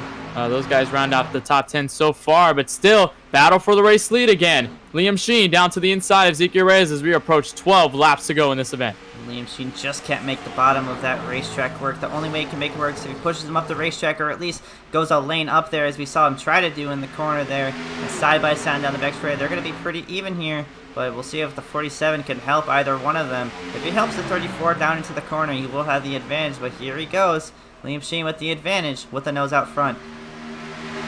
To continue to monitor this action here for the lead, guys, look who's back in the picture. 7, Blaze McKinney has made his way to the front.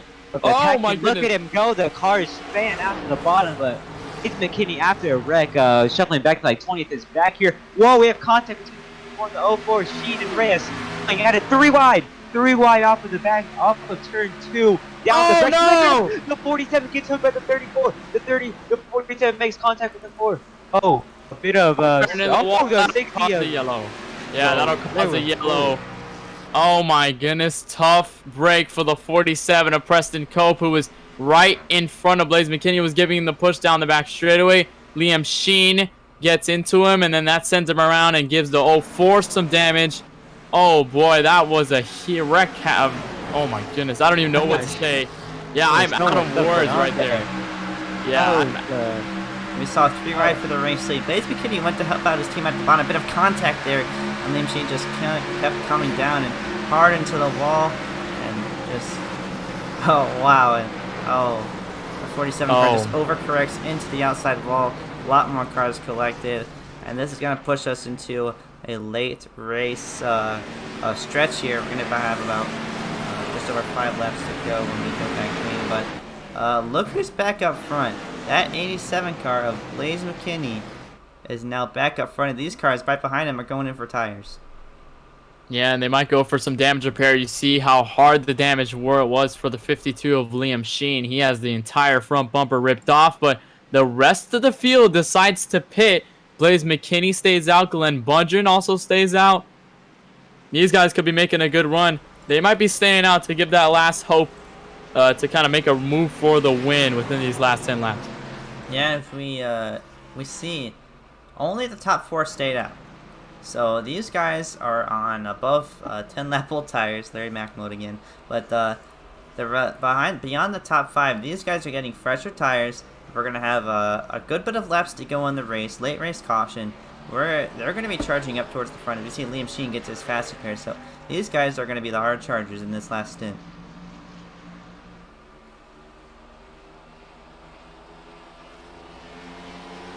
Yeah, guys like Preston Cope are now just a lap down. I think they might get the lucky dog if they can this time around, but what a tough break for Preston Cope. Another heartbreaking end to the race. He looked like he was going to come back and make a move for that win, and it was almost apparent that they were making that 3 wide move, and that was exciting to watch. And then Liam Sheen tries to make the block. He's trying to pressure the 47 and the 87 to kind of back down. And then that was, they got too close in proximity, and that kind of sent the 47 up into the 04, and then 47. It looks like they had it all saved until the 47 overcorrected and then went back up the racetrack, and that, of course, triggered the yellow once again. But now that we're into this late race stretch, of course, if they come back to another yellow within the next 8 laps, or I believe, not 8 laps, just about 5 laps, we could stretch into a green-white checkered. Charlie, what can you expect to see? You see more attrition? You think we could see some more havoc being caused on the racetrack? Well, yeah, you see these guys who stayed out. They're on those old tires, and they do have a bit of damage here. And, you know, right behind them, we have those clean race cars of the 04, the 34, the 72. Those guys are hungry. They're on fresh tires, and they are ready to go here. I'm not sure where the 34 went. Yeah, he's down in the back. I'm not sure where he ends up right now. Yeah, he's in 7th right now. Yeah, actually. He might have 7th. Yeah, on the screen on iRacing, it seems as though he's lining up 7th. I'm not sure if that'll cycle around once they pass the start-finish line. Yeah, I think probably. it might. Yeah, probably, because these guys. He obviously had to stay down pit road for an extensive amount of time because of the damage that he sustained from that incident. We'll see how the field shakes up as the data recycles, and we'll see where that leaves. But if it cycles, the only person at the top of the board is Blaze McKinney. Now these guys, the top 4, we've seen guys like Kevin White, who is he's been notorious for staying out on these cautions and being the guy on the older tires, but it's kind of different now considering that it's Blaze McKinney, Curtis Granger, those guys who've been running up front within the top 5 for pretty much almost this entire race up until the middle point of this race. And Curtis Granger stayed within the top 5. And now the Grassman himself, Bundren Bundren, is up here down in row number 2. Kiloa Hankins makes himself into the top 5, and then goes Ezekiel Reyes, who's involved in the incident. He gets his fast repair, and he'll be fresh as new. James Hill behind them. Those guys haven't showed up as much throughout this race. Carl Faust, who I believe went around earlier in this race, but this could be a good rebound for him if he stays within this position. It's been very interesting, and I'm very curious to see how these guys handle, especially when it compares to the old tires and the guys who got new tires. Yeah, a bit of race summary before we go green here. Leader right now is Blaze McKinney. 92 laps completed, 8 laps remaining. We're going to get a 7-lap dash to the finish, 18 lead changes, 11 cautions, and hopefully that was the last one there. And green flag underway once again. Our last stint to the finish. Hopefully it stays green, but Blaze McKinney with the advantage out front. It's a thing. Now we've seen that about every restart. Most of the time it's not on well, so these drivers look more aggressive. But Blaze McKinney leads the Grassman himself, Bundren in charge with the 77 Grainer. We have more cautions, more cars around here on the racetrack. So much carnage here tonight as the 34 goes around, the 17 of Steiner. For carnage here tonight at Homestead. Yeah, Liam Sheen was involved in that. We're going to take a replay and see exactly what went down off of turn number 2. It was just shortly after this restart, and that's where we've seen a lot of drivers get collected within these. You see oh my goodness, Eli O'Quinn gets hard into the outside wall, collects Liam Sheen. I believe Peter Kenny was involved in that as well, the 46. Jackson Steiner, Parker White, Zachary Vakari. Those guys have been in a bunch of incidents later in this going, and they continue to be involved in these incidents. And just a tough race for all of those guys, but now this ends up at another restart, and this could be the green-white checkered that we've been talking about prior to this restart. Yeah, and I want to mention that 72 car of Kiloa Hankins did pit with Ezekiel Reyes and all those guys behind them. He jumped up to the 4th position there, so obviously a fresh tire. We saw him last race, kind of in the last part. He kind of got that last, or he got a bit of a jump back towards the front. He got a good finish there, I believe top 5. So, obviously this could be a good finish for them. But while we're under caution, we're going to interview some of the more unfortunate drivers in the field tonight. We're going to start off with the 20 car of Kelan Belsha. We're going to go ahead and drag him in the booth. So, Kelan, you got a copy with us? Hello? Hi. Hey. Well, Kelan, currently sitting at 23rd right now. Not sure what happened there. It's currently 16 laps down. What in the world happened? On what? Oh, on my screen. Oh, sorry. Never mind. Oh. No, you're 11 laps down right now. Yeah. What happened? Well, I died like 3 times, and then I died again. And then I got like 20 minutes to repairs, got out of there, and then I just came out here to get the spot on Trexler, because he got DQ'd. So now I got past him, but now I'm racing the 95 car because he's on my lap. So I'm like, I don't even know, I'm frustrated. That was I just suck at this track. Hasn't been a great race, but I'll try to get what I can get. I think I'm down on power still, so yeah, I'll see what I can get. All right, well, Kelan, obviously a pretty unfortunate race for you. Obviously hoping for better next week, but until then, we wish you the best of luck, man. Yeah. That was Kelan Belsha sliding himself out of the booth here, and hoping to go underway once again. I think we're going to get the 2 to green mark here, so we're going to go ahead and interview someone else. Let's see. We're going to go with the 28 car. I'm not sure where he's at on the racetrack right now, but we're going to go inside of the booth. 28 car with Jack DeAndrea. You got a copy? Yeah, I gotcha. Well, Jack, you're 27 laps down. Started 4th. Had a pretty promising start today, but kind of went south on you. What happened? Well, didn't happen. I got punted into the wall on like lap 4, and then I got run into by my teammate, and I had to use my fast repair, and then I got wrecked under caution, and then I got wrecked into the wreck that happened. So yeah. Well, obviously, Yeah. a promising day kind of went south for you. Obviously, hoping for a rebound week next week, but we hope to see you there. And before we let you go, do you have any sponsors or teams that you want to thank? KBRN, Eel Media, which that bumper got ripped off, so I'm sorry about that. But and Bundren Lawn Care, of course. All right. Well, Jack, we wish you the best of luck. Come next week, man. We'll see you there. Yeah, thanks. Thank you, Andrew.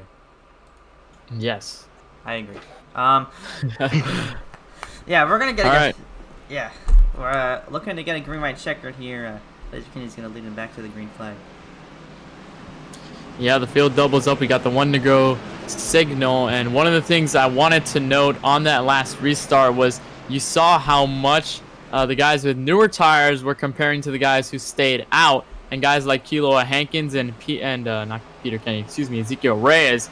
Those guys were trying to fight between those guys who kind of did not pit. Ezekiel Reyes was on the back bumper of the 00 of Kevin White, and he was kind of struggling to get around him. But now that he's on the inside, he'll have a little bit more of an advantage to get around him and get around these guys with old tires. And these guys have kind of sustained so far, but it's still not over till it's over. So we'll see where these guys shake up with these newer tires and how that will affect the outcome of this race. So Blaze McKinney, Curtis Granger will lead the field to green once again. Glenn Bundren, Kelan Hankins down in row number 2.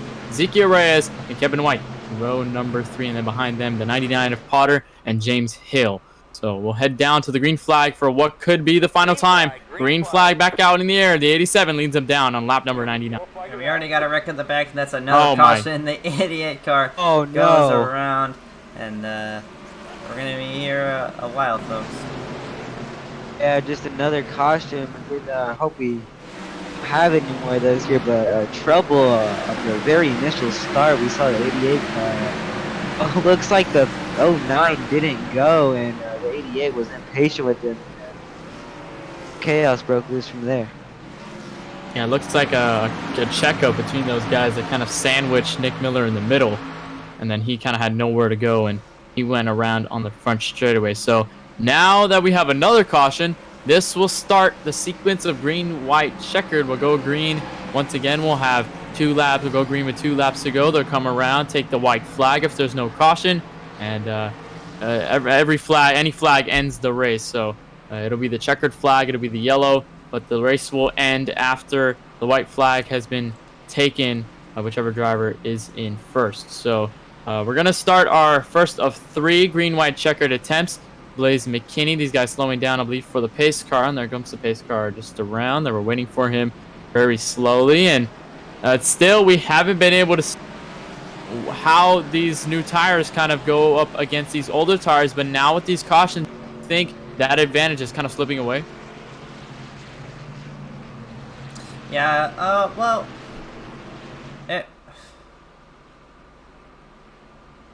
I don't know. Well, I'm going to mention this again. The top 3 cars are on above, well, I'll go into specifics. Blaze McKinney's on 34 lap old tires, Curtis Granger 43, obviously older tires up front.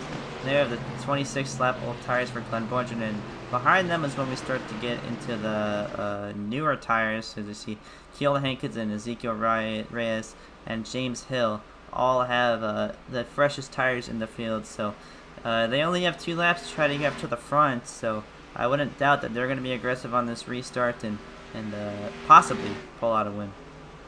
Definitely going to be aggressive on this restart here. Hopefully a good aggressive, that is, not one where we got another caution going out. I want to end this race cleanly, so I'm excited to see some great racing. We have some great racers up in the front. We got Blaze McKinney, the 87, and Curtis Granger. We also have the owner himself, Glenn Bundren, who hasn't been up here all night, but interesting to see if he'll be able to maybe pull off an unexpected win here, and that would be surprising.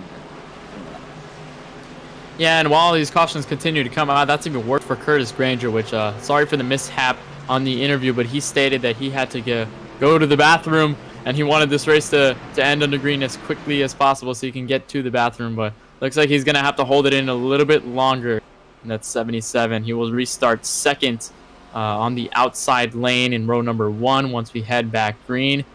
And these pretty much top 5 have pretty much stayed unchanged. And we started with 42 cars in the field on the lead lap, and now we have 15 cars on the lead lap, with Nick Miller being the only driver trapped a lap down and in position for that lucky dog. So it's been a chaotic night at Homestead-Miami Speedway, and ever since the sun has fallen, Havoc has pretty much wrecked. Pretty much kind of, I'm not sure what I'm saying, but it's kind of created chaos on this racetrack, if for lack of better words. Yep. Yeah, definitely. It's just the closing laps. Everyone wants to be in front. They're a bit impatient. They make moves they shouldn't. You know, cautions and more damaged cars, more unhappy drivers, more caution laps. Yeah. Kelan Belsha can use that there. That car is zooming, looking like a modified out there. Oh, look at that. Probably Yeah, the there's a lot of cars fastest car on the racetrack right now. But pace car lights, hopefully they go off. Nope, they're not going off. No, 2 more laps here before we go green flag racing yet again. Yeah, and of course this race has extended past 12 o'clock Eastern, midnight. We appreciate all the people down in the YouTube chat and all the people watching on YouTube for joining with us here at Homestead. If you're just tuning in, we've completed 102 of the 100 laps that were set to go. But now that we're going on the green flag run, that'll possibly extend to 104 unless we have more green-white checkered attempts. That'll stretch to 3. And then after 3 attempts, we'll just end the race if the caution comes out before the white flag. So still, it's been a very chaotic night. We had 17 cautions at Richmond last week. This seems to be no different in terms of cautions coming out later in the race. And we have another Ask KBRN question down in the chat. It says, follow the LEGO Cup Series? I think that's a yes. Yeah, that's true. Go DM LEGO Cup Series on Instagram for a spot to get you a ride. It's an exciting racing series that we're willing to promote. So, Definitely yes for me. A new season coming up, so make sure you sign up. LEGO Cup Series on Yes, sir. And speaking of new season, that'll mean the new season for iRacing coming next week. Week 13 is approaching, and of course after week 13 will be the new season build, and that'll come up with the new damage model for the Cup cars and a bunch of other updates, including the tires. So that could be a topic of discussion going into next week in race number 4 and so on throughout the rest of the season. And of course tire set limits, which will be interesting. I'm very curious to see how that works out in this series and how those drivers will manage the amount of tire sets they have, and whether they'll be able to kind of manage them in the right way to come up with victory here in the iRacing Bundren Lawn Care Series. And of course, a 16-race season. This is only race 3, so a lot of races left to go before we decide our champion. But so far, the man who finished second in the championship last season, Blaze McKinney, will lead the field to green on lap number 104. We'll extend to the green-white checkered on our first attempt of what could be 3 of the race. Curtis Granger to the outside, Glenn Bundren, Khalil Hankins, Zeke Reyes, Kevin White, James Hill, Carl Faust. Those guys basically have remained unchanged through this portion and throughout these last couple of cautions. So here we go for another restart for a green-white checkered attempt of what could be the final one. We'll see exactly what happens. The 87 will press the right pedal all the way down, and we'll go green one more time here in Miami. And a good jump for that 87 car, the 37 behind the help. And that 72 car and the 404 car, they are hungry race cars. They know they have the speed. And here comes the 404 car screaming up the middle, down the outside. He moves himself into the 3rd position. He only has just 1.5 laps to try to get up to that 87 of Curtis Granger. With the 72 to help behind, they're both on those fresher tires. Going into turn number 3. Blaze McKinney does have the advantage over the 77 of Curtis Granger, coming to the white flag. Kenneth? White flag in the air one more time around Miami. Curtis Granger falls back. He might run into the grass of the 04 of Ezekiel Reyes, but Blaze McKinney with a gap that is extended far past half a second, and he will take the lead coming off of turn number 2. Just 2 more corners for the 87. Some more chaos between there. You see James Hill and Kiloa Hankins, but down into turn 3 and 4 for the final time. Blaze McKinney will come off of turn number 4. He'll go 2 in a row. 1 at Richmond, 1 at Miami. He takes the win. 2nd win of the season for Blaze McKinney. and a dominating performance last week and this week. Pulls it off once again. Congratulations to Blaze McKinney, a very skilled race car driver, very skilled iRacing driver. Takes it once again here. So another exciting finish here. Ezekiel Reyes, who had those fresher tires, just finished short, right outside the top position. So Blaze McKinney, your race winner once again. What do you think about that? Boy. We saw him up front all night long. He had some trouble in the late laps, but a relentless there by that 87 came back from a big deficit. A very earned victory here for that 87. Went up and down through the entire race and fought back on old tires, mind you, to take the win here at Homestead-Miami Speedway. He takes the win for just the second time this season and proves to the field that he is still a threat, and he is a massive threat in this points championship, and he will definitely take the points lead after tonight's action. We'll give you the results down on the front of your screen. Blaze McKinney takes his second win of the season. Ezekiel Reyes, in his first start in the iRacing Bundren Lawn Care Series, finishes second in the 04 after a promising run. Curtis Granger finishes third. He can go take his bathroom break now before the interview. Kelan Hankins finishes fourth down in the top 5. James Hill with an impressive top 5 finish, his first top 5 this season. Glenn Bundren in 6th. James Youngerman, Peter Kenny, Carl Faust, Darren Myers rounds out the top 10 here tonight. And outside the top 10, Ryan Potter in that 99 car, good points day for him once again. 11th place, able to keep that top 5 position, I believe. Kevin White Jr. in that double zero car finishes 12th. Zachary Vicari finishes 13th. Paul Granada rounds himself out 14th. And rounding out your cars on the lead lap is Jackson Standard in that 18 car. Kelan Belsha, just 5 laps down, finishes 16th, right behind him. 6 laps down, Nick Miller in that 88 car. Eli O'Quinn finishes 18th. Liam Sheen 19th. And finishing out your top 20 is Joe Knuckle in that 46 car. In that 21st position, you have the 6-year Joseph Costello, who had a great run there at the late end. Not sure what happened. Put it back to 21st and 22nd with the 95 of Parker White. 23rd is the 6th of Alfred Vasser. 24th position, we got Andrew Ramos. In 25th, we got Will Richard. In 26th, we got Preston Cope. 27th, Jackson Harmon. 28th, Grayson Trexler. 29th, PJ Evans. And 30th, Green.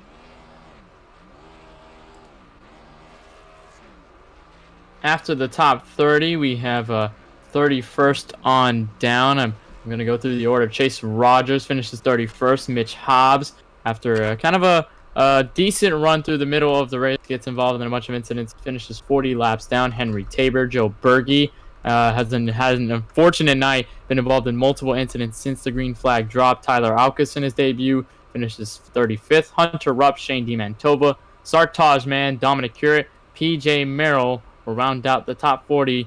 Didn't even start the race, I believe, just did not register in session. Jacob Tyler May, who was disqualified, and Sean Major finishes out the 42 car field here tonight at Homestead-Miami Speedway. Will be a chaotic night under the lights, and that means the victory lane celebration is underway. That means we'll bring, as he celebrates his victory, his second win of the season, second in a row, back-to-back at Homestead. Bring him into the booth. Blaze McKinney, welcome to the KBRN studios. You got a copy? Yep, I got you. All right, Blaze. Oh my goodness, I don't even know what to say. Congratulations, Blaze, on back-to-back wins. Just tell us how that feels for you this season. This one feels better than the last one, just because I got screwed multiple times. Like, I think one of the last couple restarts where all the Trexco guys stayed out, I got wrecked, and I thought I was screwed because the caution wasn't thrown. So I went a lap down, and then I got my lap back, and I restarted like 10th or something with like 20 to go, and I just charged through the field. I felt like I don't think I had better tires, but it felt like I did. I don't know if I just saved more, and then I pushed Preston to lead because our plan was we were going to try to just get out front because I know those guys up front were burning off their stuff, and they ended up getting wrecked, which sucks. I was hoping they didn't wreck, but then I honestly thought I was screwed staying out at the end, but those cautions kind of played in our favor.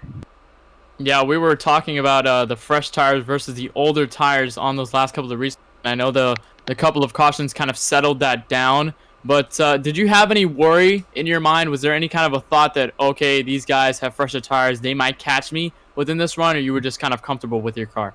Oh no, the last couple restarts, I thought I was screwed because I saw everybody pit and like only 2 or 3 guys stayed out with me. So I thought I was screwed, but I felt like I saved my tires the last run good enough to where my tires were still pretty good. Like that last restart when we had the checkered flag and everything, the car still felt pretty good. Like it still felt pretty decent. So I felt like I could have even held him off one more lap if we had another one. Well, Blaze, you fought back hard from being wrecked on early on the back straightaway, and no caution was coming out to the win. Before we let you go and celebrate in Victory Land, you got anybody you want to thank, any sponsors you want to thank for making tonight happen? Yeah, Crystal Lake Designs for coming along for the whole season. iRacing Media, Bundren Lawn Care, PPM for giving me these great cars. Appreciate being on their team. That'd be pretty much it. It's just great to win again. Well, Blaze, we will let you go on with your celebration, and I know you're going to have a lot. City, you'll be down at the city kind of tearing it down with your celebration. So we'll see you out there. We'll see you next week. Exciting. Go celebrate, man. All right, thank you. Blaze McKinney with his second race win of the season, 2 in a row. What a run for that 87 of Blaze McKinney, and we're going to give the interview second place down to Charlie Baier. Ezekiel Reyes finished the second. I'm interested to see what he's got to say about this, Charlie. And Ezekiel Reyes finishing himself out just outside of the first position in his first start. Zeke, this is Charlie in the KBRN booth. You got a copy with us? Yep, I do. Well, Zeke, it was an up and down race for you, but obviously on the newer tires, do you feel like in that last green light checkered run, do you feel like if you just had one more lap, you could have maybe caught Blaze and maybe stole a win? Yeah, definitely. That previous, the next to previous restart, I had it 3 wide on Glenn because I was PMing Glenn. He let me by, please, but you know, racers do racing things. They're not going to listen to other racers to let them by. He has the right to race for position, so I flung it down there 3, and the caution came out. I'm like, oh man, I had the pass made for, I think it was at 3rd, because I had a good entry into 1, or I had a good vantage point coming to 1, but unfortunately the caution came out. But next restart went, and I didn't get going. So Glenn didn't get going either. I had to flip it up because he threw the block into 1, but unfortunately that just lost me a lot of time, and I was short the Blaze, come to the wire. Well, is there anything you could take away from this race, or anything that you could have done differently, maybe throughout the race, to put yourself in a better position to maybe get closer to a race win? Definitely, but I don't know what kind of scenarios that could have played out, because I was on the best tires alongside my teammate Kilo Hankins as well, so I really didn't know what I could have really done on that start, because that leader has so many advantages coming to the green, and McKinney got the jump and he was just gone. Well, Zeke, congratulations on your second place finish. We hope to see you come next week at Phoenix, but before we send you off, do you have any teams or sponsors that you'd like to thank?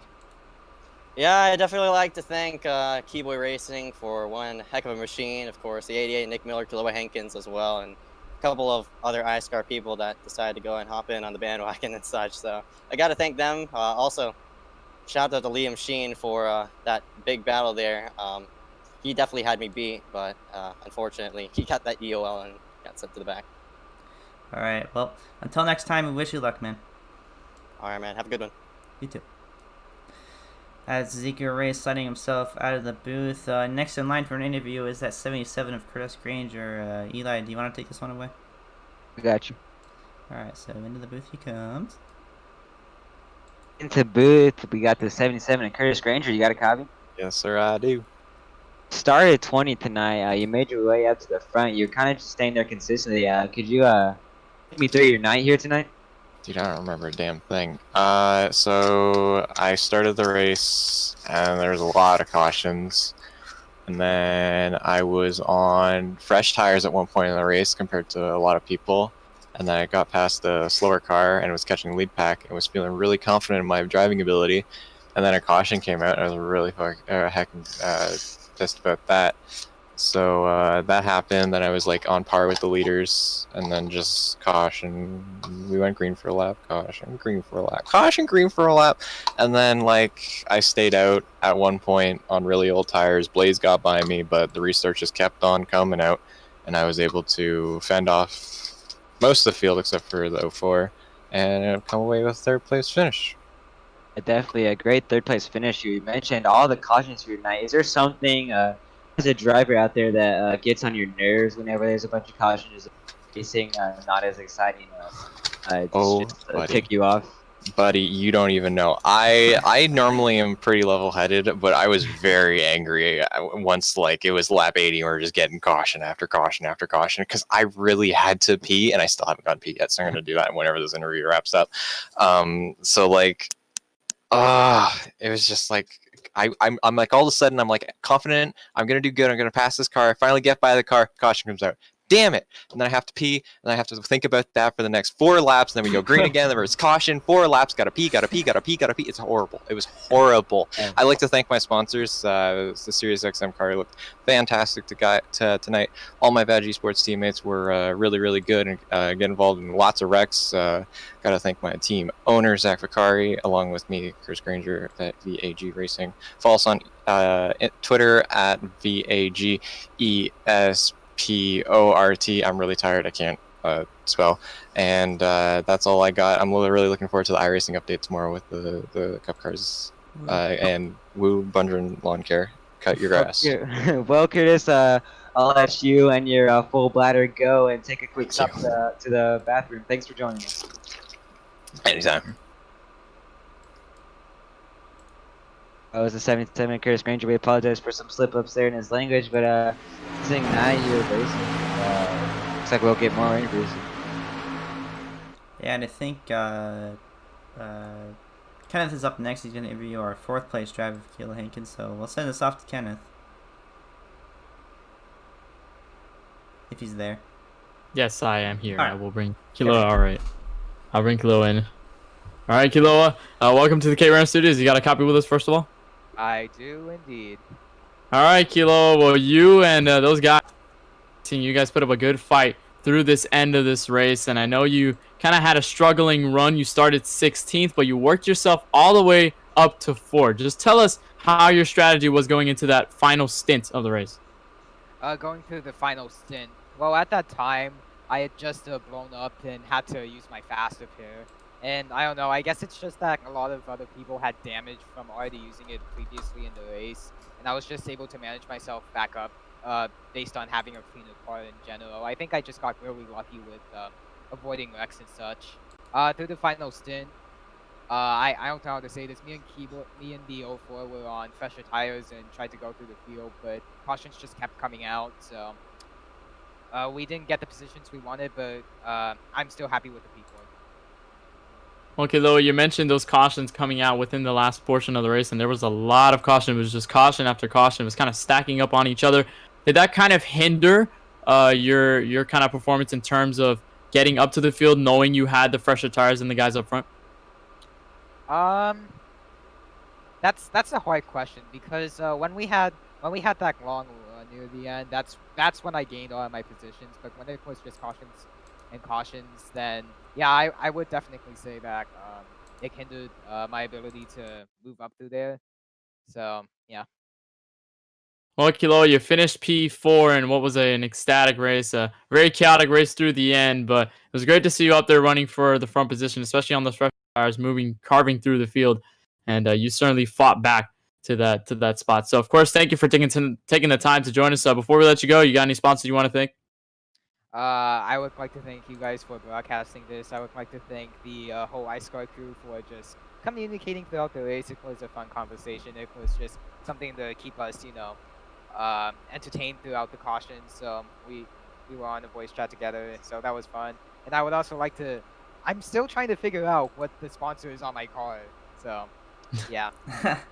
I don't know. It gives me those like 90s water cup type vibe. Yeah, I think. I think it definitely was, but I just don't know what company it was. I think it's I think Marquise is the one you're looking for, the one that sponsors Ryan Truex. I think that's the closest. Not sure, but Kiloa, we're gonna leave you there. Of course, thank you for taking the time to join us, and we'll see you next race, hopefully within now and of course the rest of the season. Thank you. Kiloa Hankins finishes 4th place after a hard battling run, starting 16th, working his way up to the top 5, and we'll have our final interview of the top 5 tonight before we wrap things up, going to give it to Charlie for the final spot in the top 5. We'll give it to you, Charlie. Well, next up on our interviews, to round out the interviews, a surprising finish for that 08 car of JJ Hill. You got a copy with us? I got your copy. Well, JJ, like I said, a surprising finish for you. Finish inside of the top 5. What in the world happened?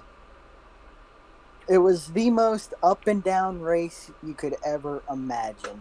I'm just going to started up front, stayed up front for the entire open majority laps of the race, and then we came in and pit around like lap 35-ish, and then under caution I was running like P11 after the pit stop, and then my PC just crashed. Like, screen went black, Denny Hamlin moment. Had to do a complete full reset. Started back 6 laps down, got some wave arounds, got back up on the lead lap with about 30 to go, and then after that just worked my way back up, got caught in a little incident, came back down on pit road, fixed that, and then avoided the rest of them, and ended up with an incredible top 5 finish. Well, JJ, I think you described your pace pretty well with just that, so we're going to go ahead and send you up. Before we let you go, do you have any teams or sponsors that you'd like to thank? I got to thank EEL Media for starters, Moss Energy Drink, Rowdy Energy, all the guys back at Dr. Pepper Esports for giving me such a great car. We were so bad in practice, and it was a complete 360 from then, and just so happy to get a top 5 out of today. All right, well, James, we hope to see you next week coming Phoenix, but until then, we wish you the best of luck, man. All right, thank you, guys. That was JJ Hill sliding himself out of the booth, and that's going to conclude our top 5 interviews for this one. Yeah, and what an exciting night here at Homestead. As soon as the sun fell down, the chaos and the tensions rose as these guys ran through the entire 100 laps with a lot of interesting things and a lot of cautions. Again, I believe just about 11 cautions, might have been 10, 11 cautions through this event, and not too far off from what we saw at Richmond. And Charlie, Eli, before we kind of wrap things up here in the broadcast booth, I want to ask you before we let things go, what is the takeaway from this? I know that we have a 1.5 milers coming forward into the rest of the season, but is there anything that you could see that happened in this race that could potentially be a factor within the next couple races that are the mile and a half? Well, yeah, I think tonight really showed the aggressiveness and not really, to a lesser extent, the impatientness of just wanting to get up front, and that's totally fine. Kind of the impatience, that's totally understandable. If you have a fast race car, you want to show it. You want to prove to the other drivers that you're quick and you want to get up to the front. So I think that's going to foreshadow what we see through the rest of the season. So I think, in all honesty, I think it's pretty promising. When we got those long green flag runs, it was good racing. So I hope to see more of that come this season. Yeah, I think this is foreshadowing some great races in the future for the season. We saw some great racing when we did have green flag runs with the cars up front. Obviously, earlier in the season, we've had great races. So I'm just excited for the future of this series. We've had some amazing racing, but obviously had quite a bit of cautions, but that just comes with having a wide track like this and people getting impatient and stuff like that. But it's still made for an entertaining race. So I think it's a positive outlook after this race. Yeah, definitely. It's a positive outlook. And going into the next couple races, they will have the new damage model and the new tire update. So it's going to be interesting to see how that iRacing update will affect these drivers on track. But so far, here from Homestead, what a night. Blaze McKinney celebrates in the Magic City, taking his 2nd win in a row in the iRacing Bundren Lawn Care Series. For everybody here at the iRacing Bundren Lawn Care Series, for Glenn Bundren himself, for all the sponsors, EO Media, Supermix, and SDC, and all of them down there, and of course everyone here at KBRN, for all the people at iRacing, and everyone here in the booth, for Charlie Baier and Eli Commerford, my name is Kenneth Bueno, saying good night from the Magic City in the Homestead-Miami Speedway. We will see you next time. What could be an exciting season for the iRacing Bundren Lawn Care Series. Good night from Miami.